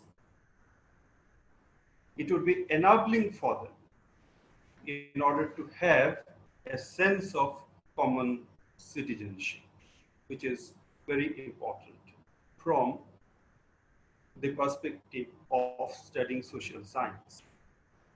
And it is on the basis of this perspective that the teaching and learning of history would acquire a sense and legitimacy of its own. So it is now necessary to distinguish between scholastic history and pedagogical history. In scholastic history, a historian can have a fair space to indulge into imaginations of a particular kind based on whatever facts or evidences she could masquerade. But in a textual history, it is very important in order to have a balance between scholasticism and what is pedagogically rational, so that a proper historical appreciation of our past can be made by both the teachers and the learners of history. This, to some extent, defines what is school history. As I said, there is a graduating scheme of building historical understanding. So from the upper primary stage, where we generally have, as I said, an understanding of Indian history, and in terms of its various stages of development, which we generally, in common parlance, refer to as periods, ancient, medieval, or modern, we go to a stage where the objectives have to be a little more complex. Now, as I said, we cannot understand historical development in isolation, and therefore, at the secondary stage, it becomes important for us to actually situate ourselves in the meta historical developmental processes. So we have contemporary India in relation to the contemporary world. It's very important, because sitting in NCRT, we do generally get feedback from different stakeholders like students, teachers, and also parents, who say that at the secondary stage, you are giving greater primacy to historical developments in the rest of the world rather than to India. But as we know, in the process of historical development,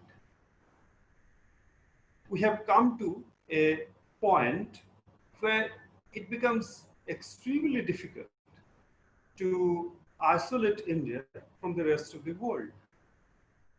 Beginning with the scientific geographical discoveries, the scientific innovations coming in different branches of knowledge, and also the developments in techniques, giving a fillip to the Industrial Revolution, as it is being said, and also in general, reforms coming in the domain of ideas, especially in the domain of religious ideas, reorganization of the religious communities, both in the West and also in the East. You know, it becomes very difficult to separate the developments in India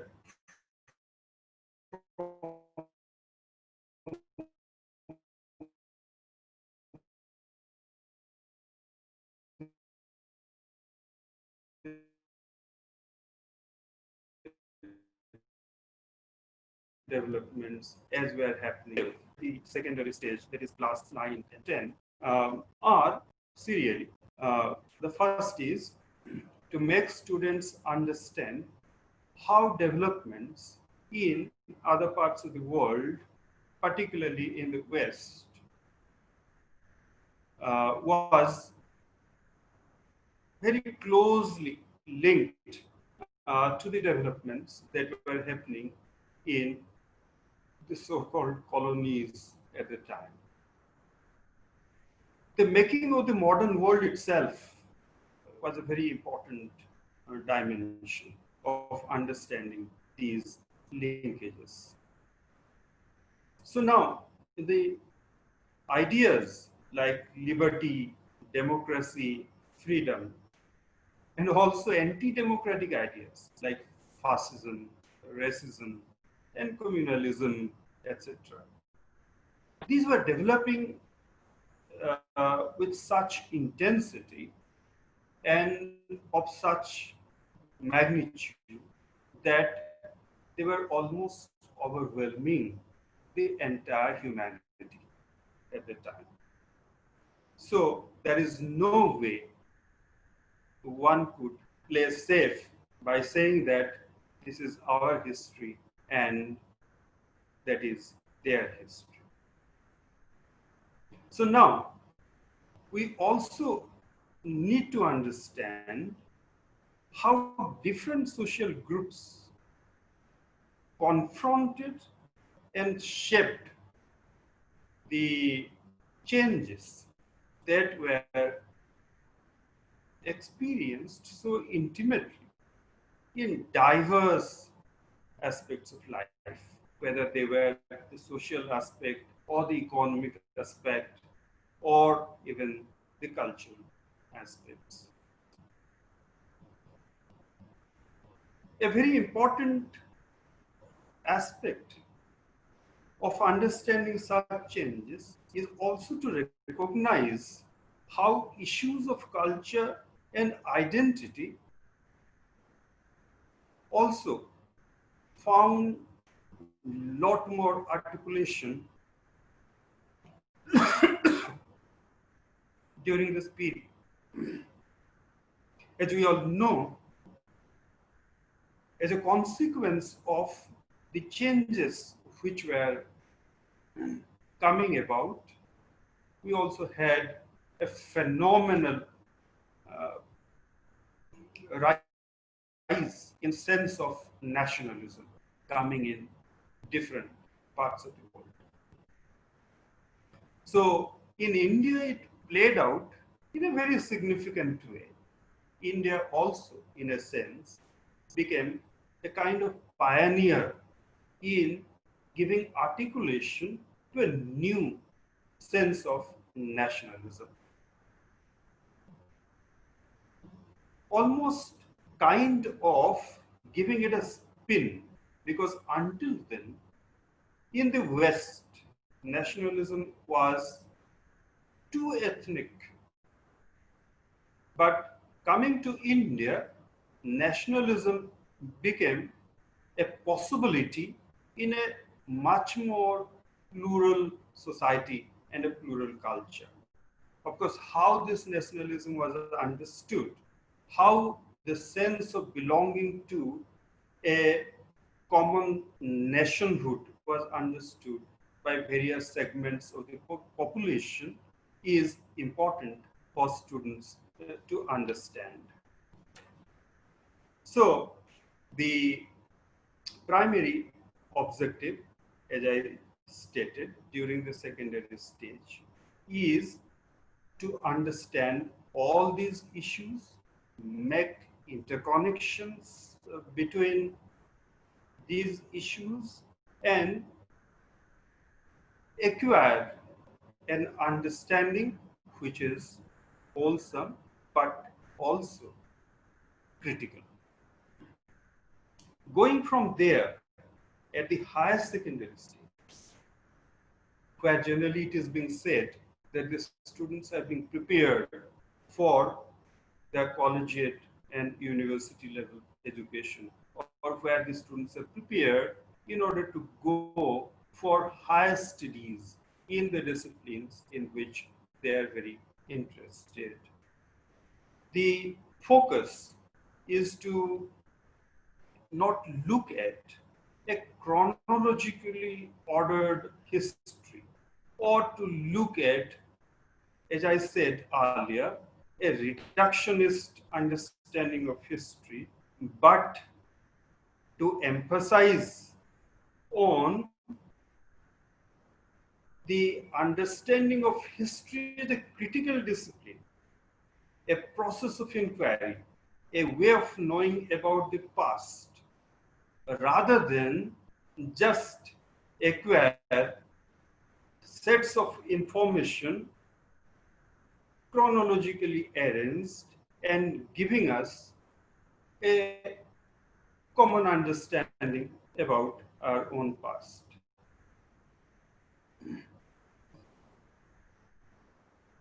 So, building on the understanding or the critical appreciation of our history, its multidimensionality, and also the nature of the knowledge itself, we come to a fair grasp of the subject.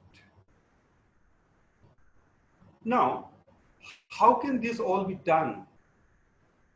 This cannot be done through the usual kind of text that we are or we have been so familiar with. The usual kind of text is a dished out historical understanding by a particular historian or a particular set of historians who belong to a particular school of historical thought, who have appreciated their facts in a particular way and have built a story of the past in a particular way.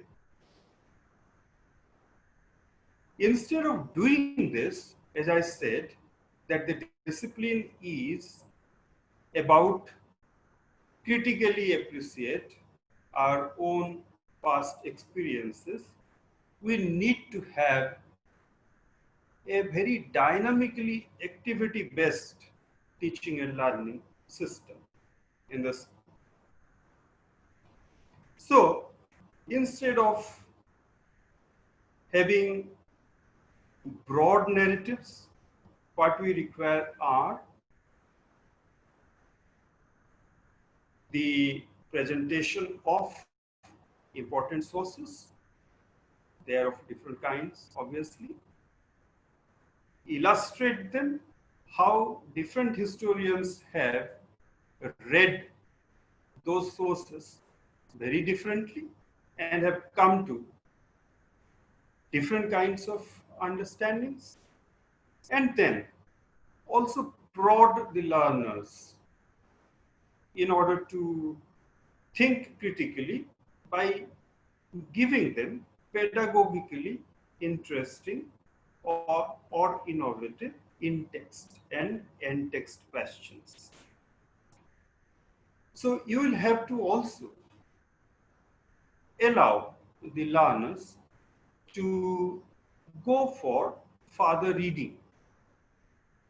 So it is better if they find access to original sources so that they can read them in a fair degree of expansiveness, or do certain activities by exploring the historical remains or monuments, as they are being called generally, in their own neighborhood or in their own areas.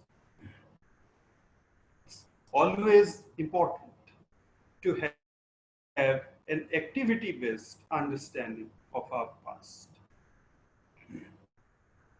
This will allow the students to strengthen their understanding, build upon their natural curiosity instead of flattening the natural curiosity by dishing them out with a meta-narrative of history. Develop in them the capacity for investigation, which is the bedrock for the constitution of historical knowledge. And finally, to have, as I started talking about, to have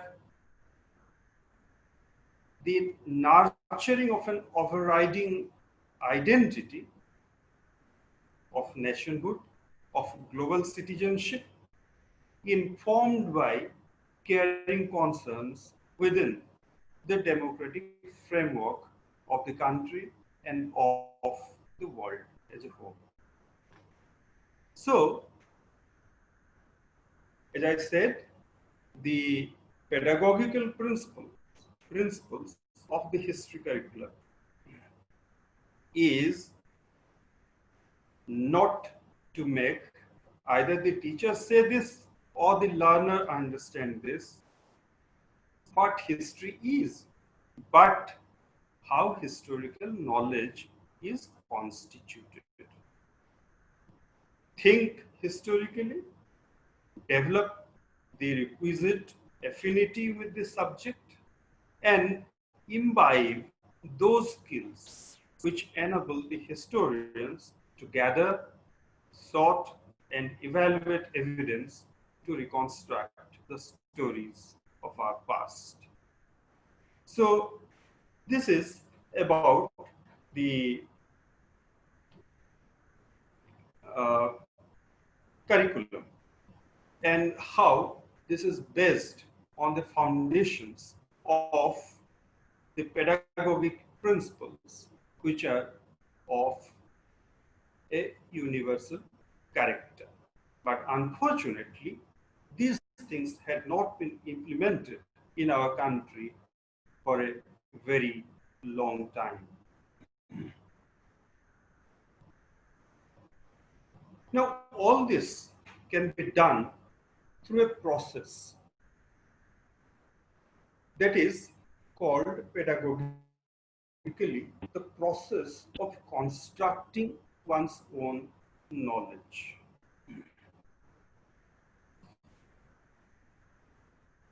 This is called constructivism. There are several guiding principles of constructivism. The first is linked to the goal of learning itself. Since one wonders about the meaning of what one comes across or experiences in life following the natural human instinct, so one tries to learn about it. In this sense, learning can be put simply as a search for meaning.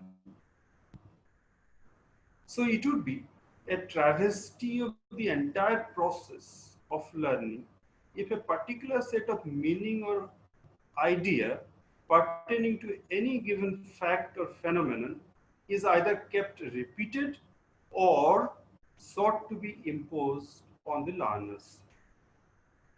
It would be something like making students unthinkingly becoming clones of certain theoreticians or textbooks. So finally, it will be extremely stifling, and the educational process in the long run will become devoid of innovative ideas and thinking. Therefore, as a principle, learning has to begin with those issues or facts around which learners can find themselves actively engaged to try to construct meaning from. Does it resonate somewhere? If you look at the current teaching and learning process in general that prevails in our country, you will find how a particular set of scholars have dished out a particular set of understanding about a particular set of phenomena or facts. Now, this comes to us in the form of a text. Now, the teacher teaches from this textbook by relying on it wholly. And the students are, of course, expected to learn by being its receivers. So they cannot explore an understanding beyond the confines of what has been given to them in this text. Now, questions are being set from these texts. The answers must also come from these texts.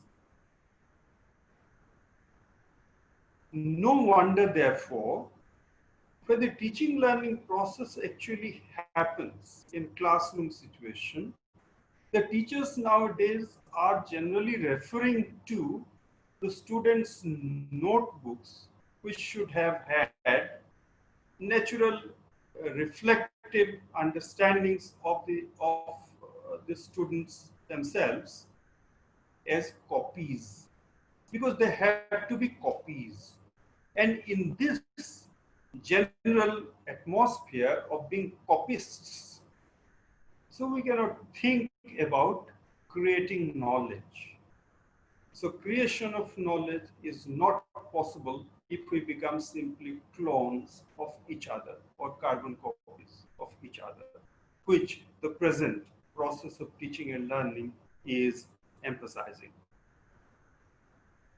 The second principle about constructivist learning is associated with understanding the whole instead of the isolated facts.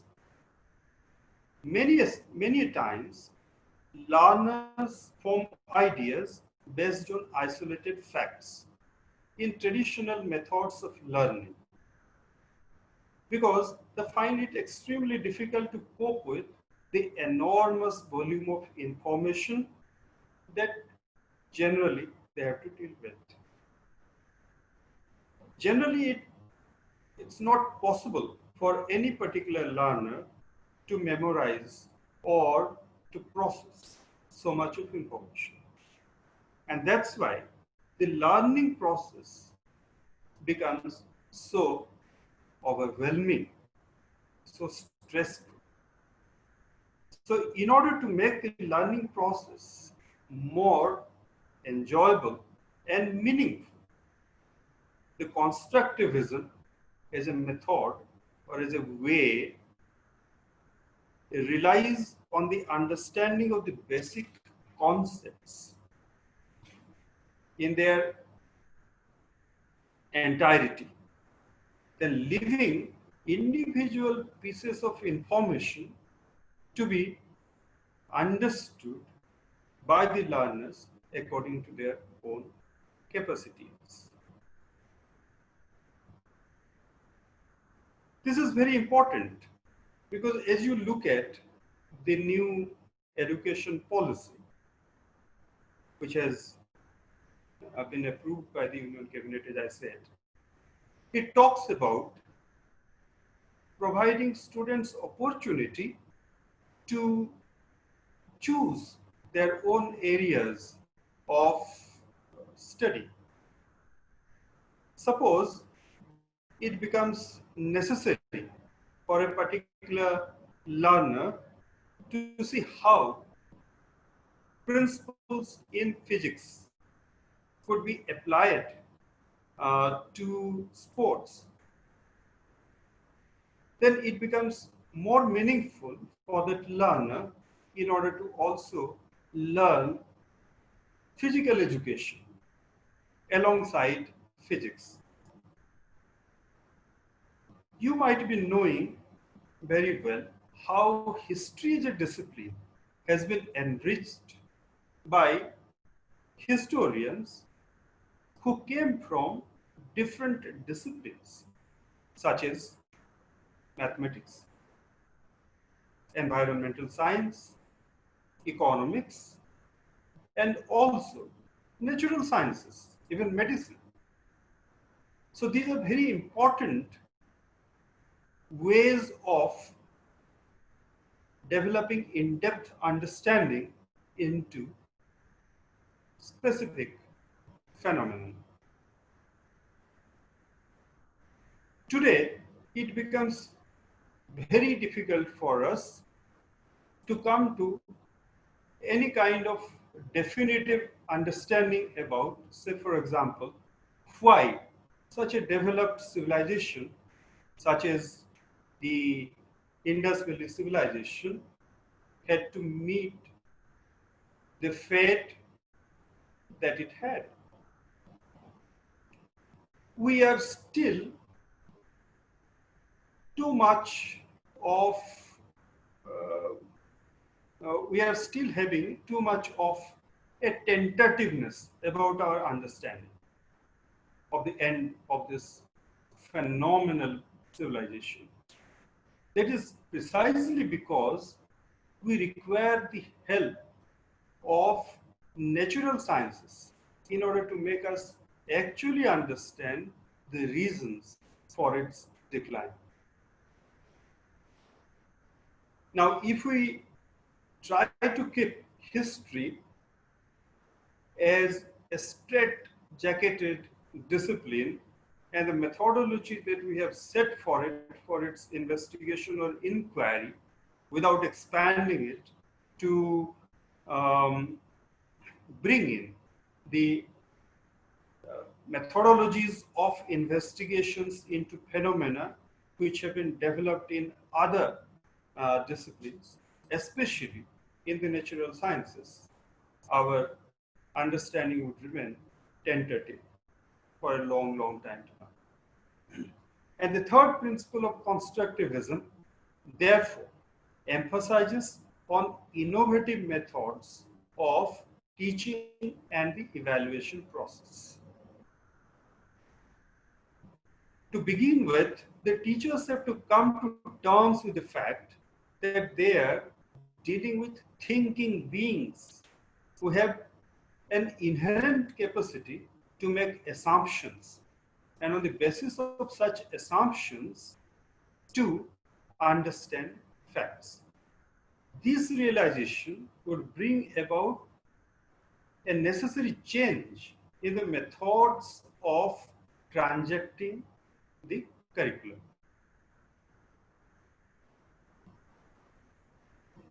So the focus has to be on the thinking aspect of our learning.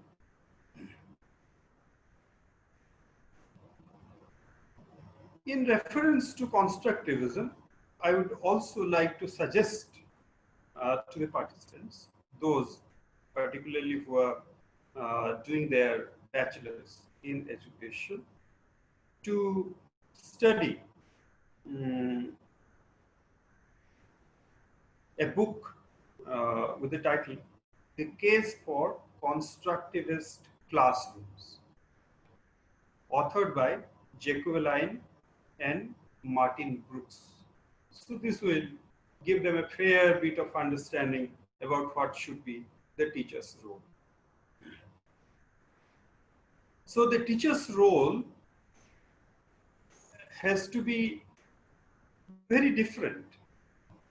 Very different in the sense that the kind of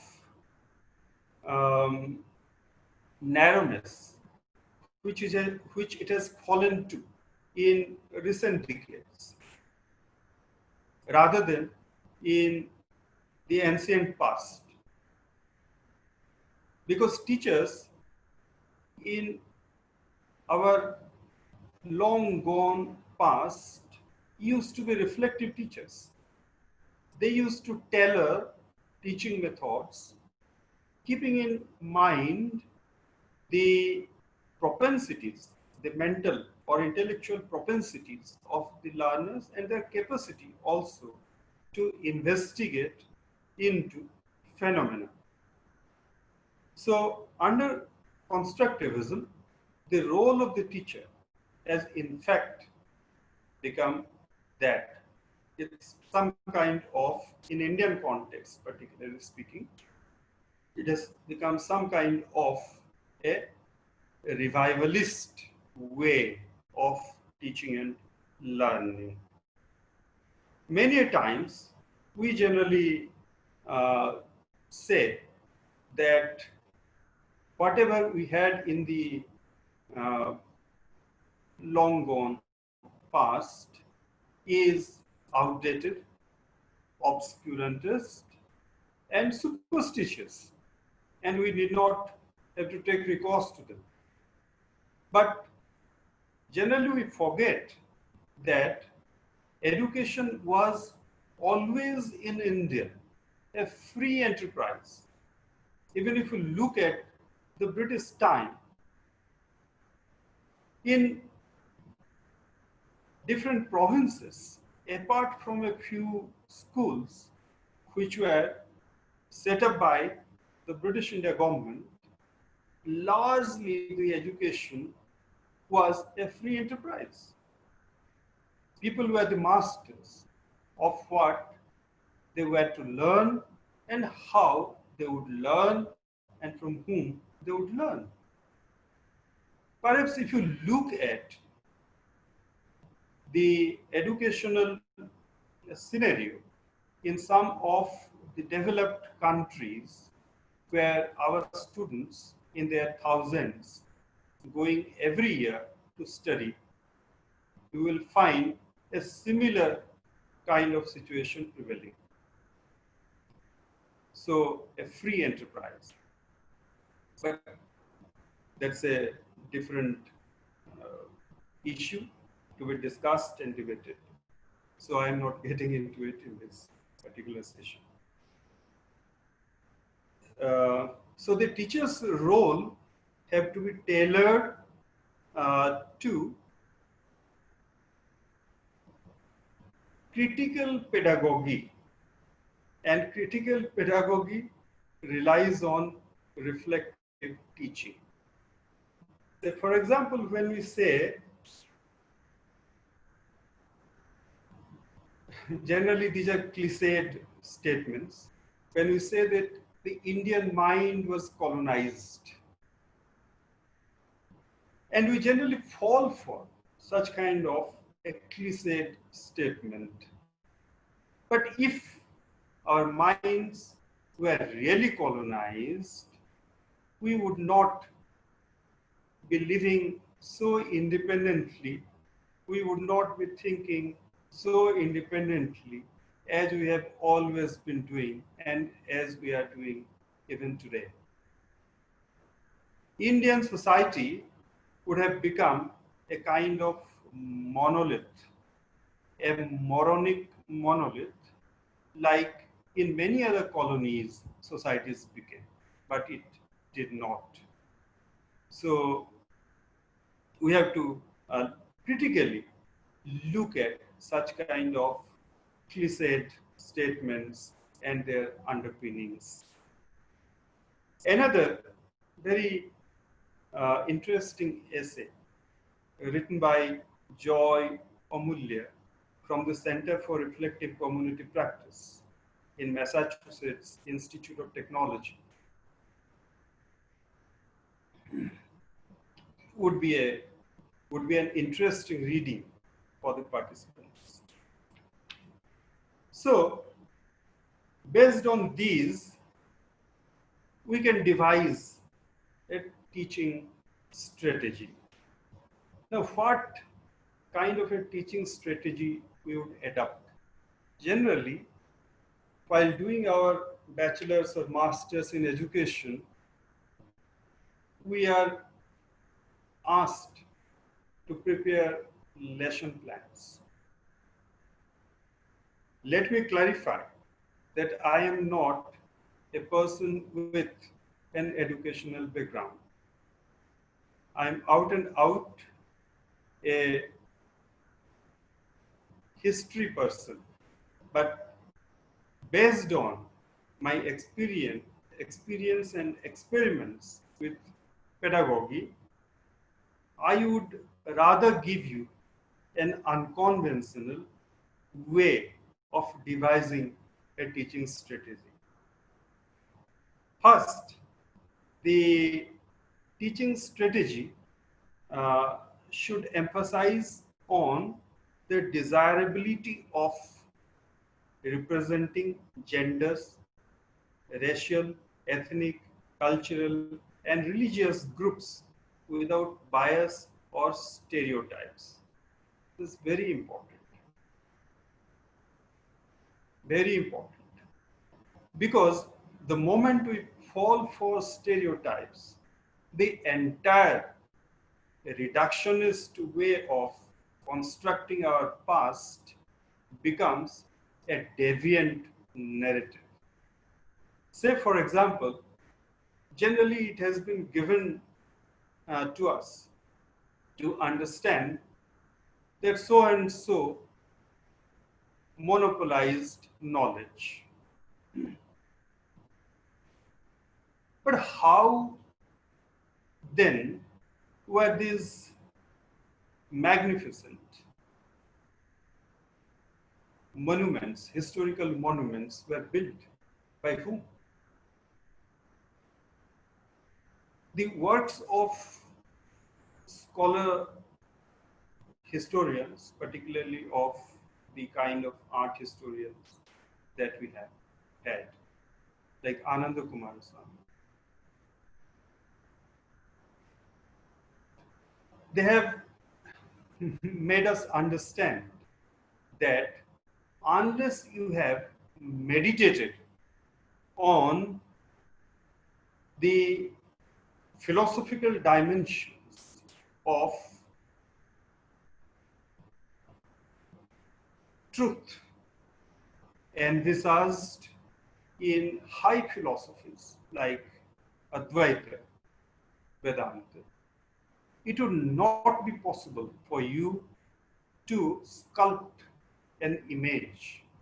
Say, for example, who sculpted the image of Shiva Nataraja, the master of dance in Chidambaram, which is so well appreciated both by physicists and historians alike. So, was he or was she a person belonging to a particular social group, a caste or a community that monopolized knowledge? Who built these magnificent temples unless, of course, they meditated and understood properly what the high philosophies said to be monopolized by certain castes and groups thoroughly. So these are certain things which we need to understand. So stereotyping must always be avoided. And if you find historical texts which consciously or unconsciously, wittingly or unwittingly, have fallen into this trap of stereotyped understanding, reject it at once. You will do a world of good to yourself before you come to an understanding of history as a critical discipline. Second, it would be very important for the teachers of history to avoid remarks that could be viewed as lewd, profane, or questionable while interpreting any textual, graphic, or visual presentation of any person, place, or institution in the history books. Very important. I want to give you an example. So, for example, the temples of Khajuraho. Even very respectable or eminent leaders of our country have felt shy of giving an example of the Khajuraho temple, because you have certain sculptures which are amorous in nature in the temple. The fact is that the percentage of such sculptures among so many of them is minimal. It's not as if the whole temple is replete with such sculptures. Now, I refer to you to read the works of an eminent art historian of our times, Savita Punja. She has unraveled the mystery of having these sculptures in the Khajuraho temple. And this temple especially celebrates the first marriage in the history of humankind, the marriage between the Purush and the Prakriti, the marriage between Shiva and Parvati. How it unfolds what has been long alluded to in Shiv Puran. It is Shiv Puran in an illustrated form. The temple is an illustrated form of the Shiv Puran.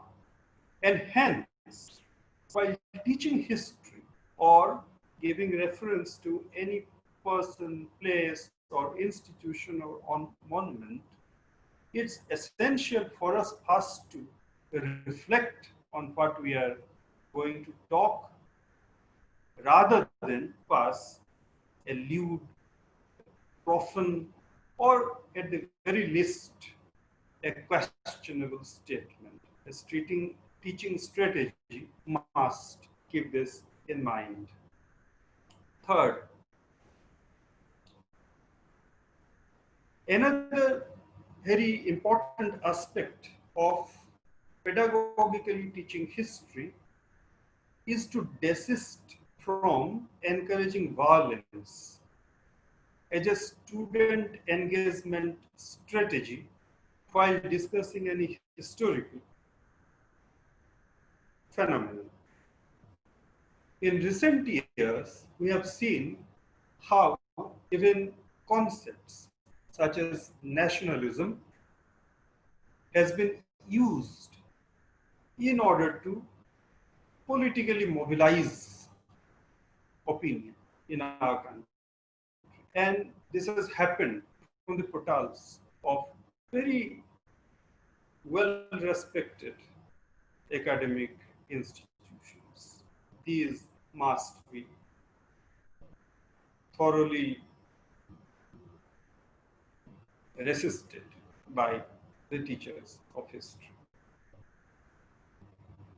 As we have already discussed, teaching and learning of history is to be understood in its context. The text cannot be torn from the context and used it as a chip for the present day interests. is very important. The present need not be confounded with the past, as the past need not be brought to the present in order to muddy the waters. The fourth and also a very important teaching strategy is to try and get access to a lot of support material.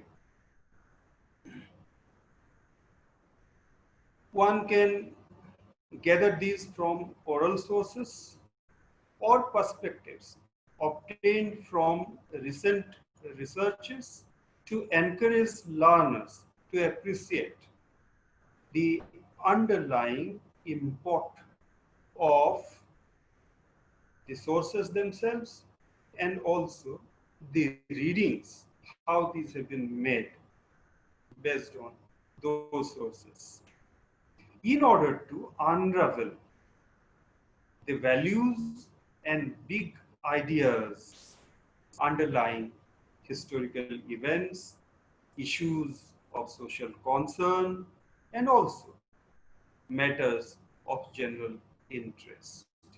Very important. A fifth is also to sensitize uh, learners about the issues of local, regional, and national concerns in meaningful ways and focus on big ideas which underlie different themes. Very important. One particular example I would like to give from my own experience in the NCERT.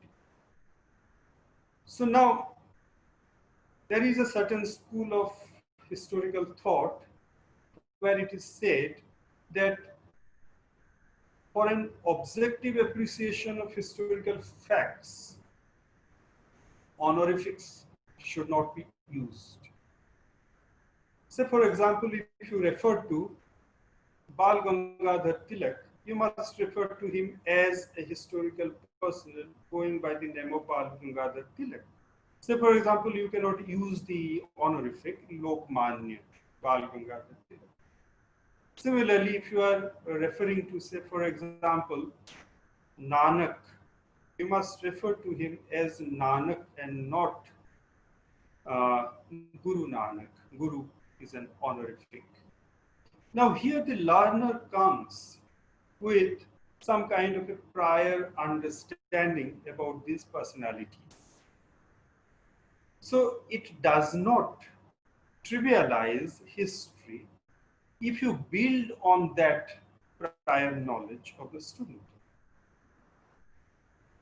From the point of view of the student who has been brought up with the understanding that you must bow before the Guru, Guru Nanak, to come to the class and all of a sudden get a shock of her life when the teacher refers to him as only Nanak. So these are certain things which needs to be kept in mind. Then another aspect is to also meet the students' expectations. One studies a particular discipline in order to, as we say generally, acquire knowledge, or to build some kind of an understanding about one's own self and to form a view about the time and the place in which one lives. So there could be multiple expectations. So the learning objectives could be multiple. In order to meet these multiple expectations of the students, a teacher has to adopt different transactional strategies of the same text, because the text have different bearing on different people. So one simple example, um, a non-historical example, of course, I would like to give. So this is about Swami Brahmananda, the past president of the Ramakrishna uh, mission. Uh, so the person one who was in charge of looking after the mud affairs once came and complained about a newly ordained monk, saying that he is hot-headed and is not given to any kind of discipline. So Swami Brahmananda asked him, so what are the other qualities that you have noticed in this newly ordained monk? Is there any good quality in him? So he said, of course, one good quality. If he gives his mind to doing something, he won't leave it in the middle. He would complete it. So that is one good quality about him. So Brahmananda said, build on that particular quality. So as teachers, we would notice so many qualities in students. We will have to find out that one quality which can be built upon in order to develop an interest in him or her for this critical discipline called history, which is so very important from the perspective of not only building our nation, but also contributing to humanity in order for it to appreciate its own past in a dynamic and honorable way, so that the future of the mankind is secure. So this is the aim of teaching and learning of history in schools. There are many other things which we could have discussed, but I think my time is getting over. We have 10 minutes. I would like to address to any question that any participant may have. Thank you very much.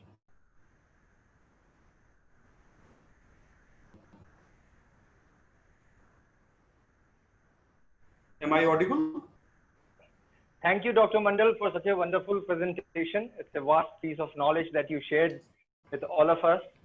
We are here on the platform. Some of them are historians, research scholars, professors, students. All of them have benefited from what you have spoken.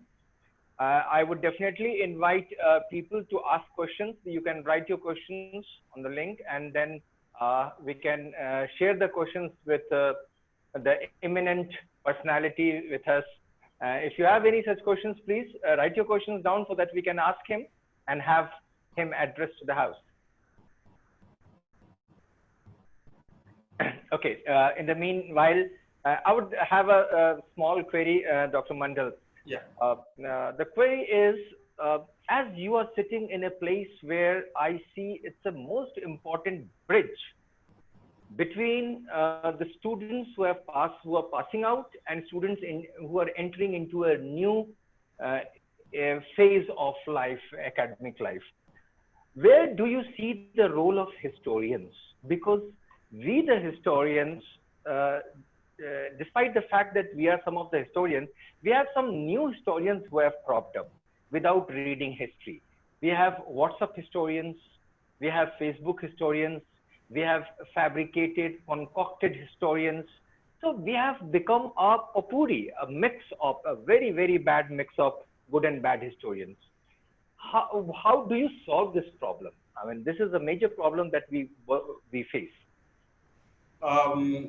Actually, the important word in the name of our institution, National Council of Educational Research and Training, is the word council.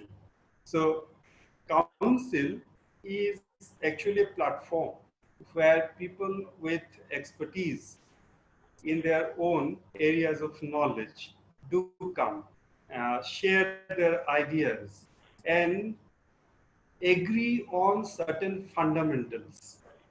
As I already said, the pedagogy aspect of the discipline takes over the scholastic aspect of the discipline. Because in the world of scholasticism, we have that liberty, that given liberty to soar high into the realm of speculation. So, pedagogy doesn't allow that. Pedagogy tries to sober down the scholastic facet of the scholars and allow them to come to a common understanding. As it has been said, there are three things which are important. One is Swadharma, the other is Varna Dharma, and the third is the Sanatana Dharma. So means at my level, my understanding based on my own studies, because in our culture we give lot of emphasis on swadhyaya, so self-study. On the basis of my own study, I have arrived at a particular understanding of phenomena. I have every right to share this with everyone, but it cannot be imposed on others. When it goes to the level of Varna Dharma, that means when we live in a society as a group, a community, or a nationality, then we will have to come to a common understanding. So this is called Bahumanya. So whatever is Bahumanya has to be accepted pedagogically, and it enables us to sustain the community understanding of its past. Similarly, there is Sarvamanya. As we go further beyond the aspects of nationalistic history, then we find that there is a kind of global wave of thought which have always come and touched us in very many ways. So it is in this sense that teaching and learning of history has to be processed and understood and presented before the learners. The more important, sir, as I said, how historical knowledge is constituted needs to be imparted to the students rather than dishing them out with a given history. Right. Sir, Dr. Mandal, we have a lot of questions pouring in from our participants there. I would like to put another question to you on their behalf. Is that I remember when I was a student of history in JNU, we used to visit NCRT quite often, because despite being a student of a higher education, we always considered NCRT books are to be the best in the country, to to get the construct the knowledge of history. Now there is always a confusion now that which NCRT we should read, the old one or the new one. There is one, but today there is another question on the platform, and that is from one of the participants, is this, that why is it so that history is not given special importance in schools, despite the fact that it happens to be the mother of disciplines in social science? It's very, very important.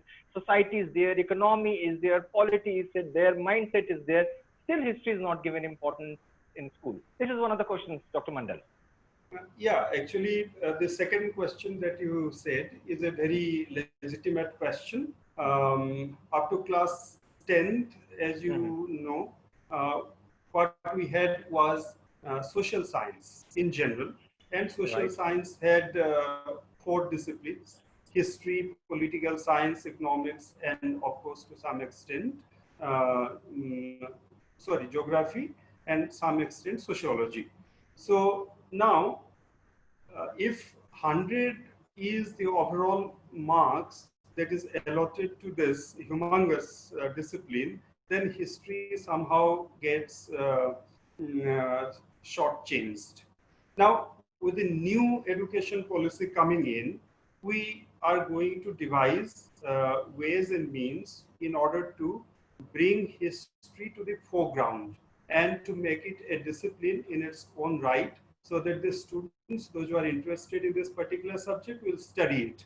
Now we are going to divide it into two parts. One part is the core part of it, the textual part, and the other part is the practical part of it. So for example, if you are doing ancient Indian history, simultaneously you need also to do at least 40% of the course as either epigraphy or archaeology or something, so that by the time you pass out of your school after class 12, when you are 18 years of age, you will become employable. As you know very well that how our archaeological survey of India and how our museums are not finding enough educated people in order to mend them.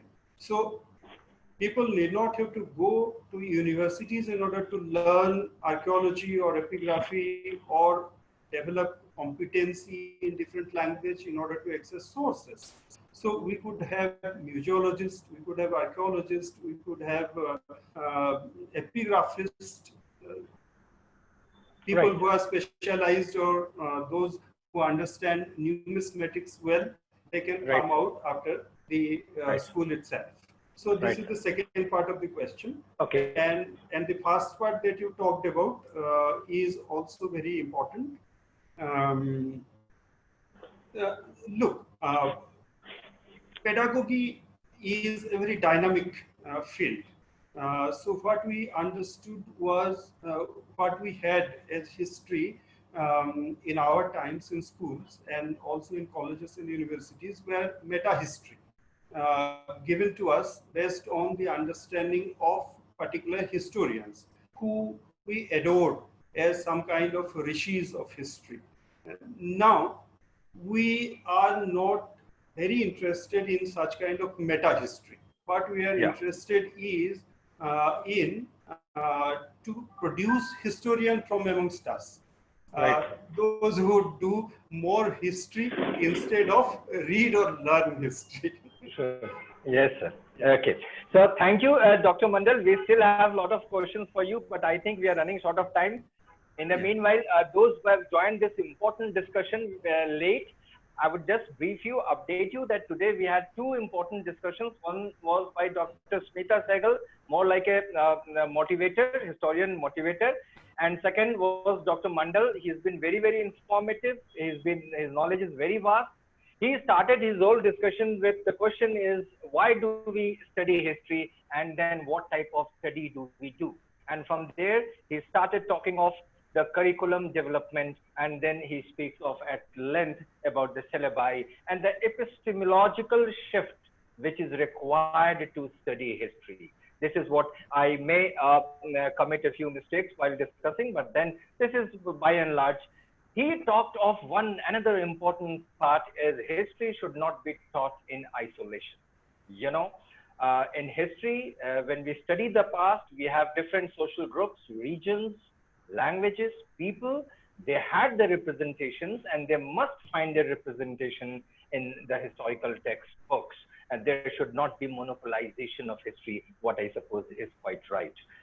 Conceptual understanding of history rather than merely lining of facts is also important, as the historians sometimes do. It is called empirical study. This is what Dr. Mandal has talked about, and he says that new education policy is almost on the same paradigm as was before.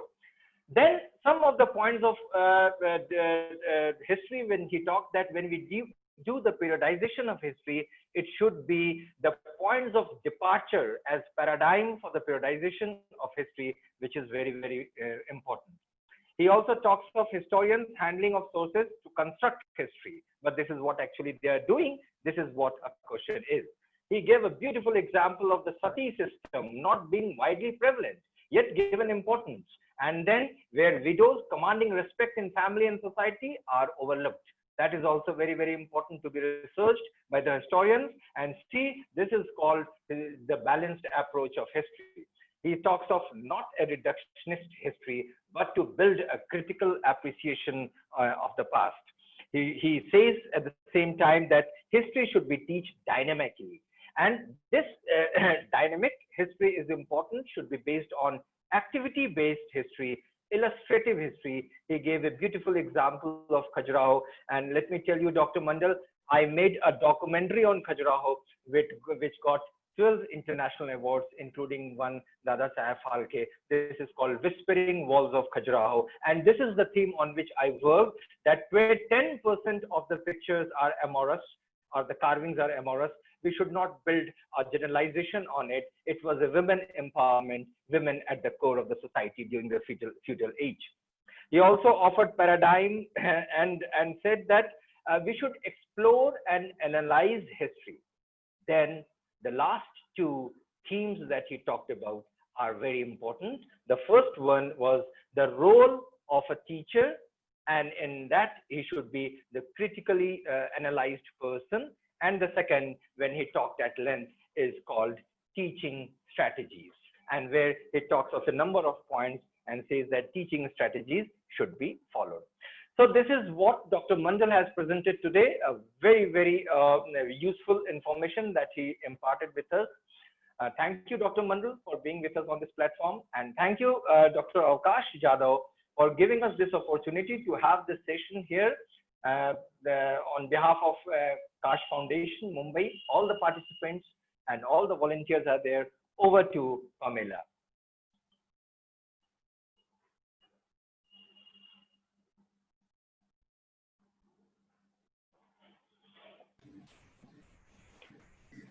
Thank you so much, sir, for wonderfully moderating the entire session.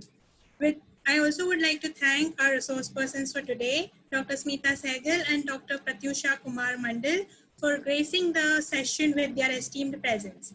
With this, we come to the end of the second day of the second International Faculty Development Program. We meet tomorrow again at 3 p.m. However, like today, the training sessions from tomorrow will be a closed group meeting, the link for which will be sent to you on your WhatsApp groups. The session tomorrow will proceed in the august company of two stalwarts, Mr. Jin Lee and Mrs. Radha Trivedi. While Mr. Jin Lee's presentation title is How to Teach Peace Through History, Mrs. Radha Trivedi will discuss on inspiring students through the learning of history. I would like to end the session with a quote by Henry Brooks Adams. A teacher affects eternity. He can never tell where his influence stops. I would also like to put in a reminder for all our participants. Kindly register your attendance and feedback in the link that will be sent to you on your respective WhatsApp groups. With this, we end our session for today.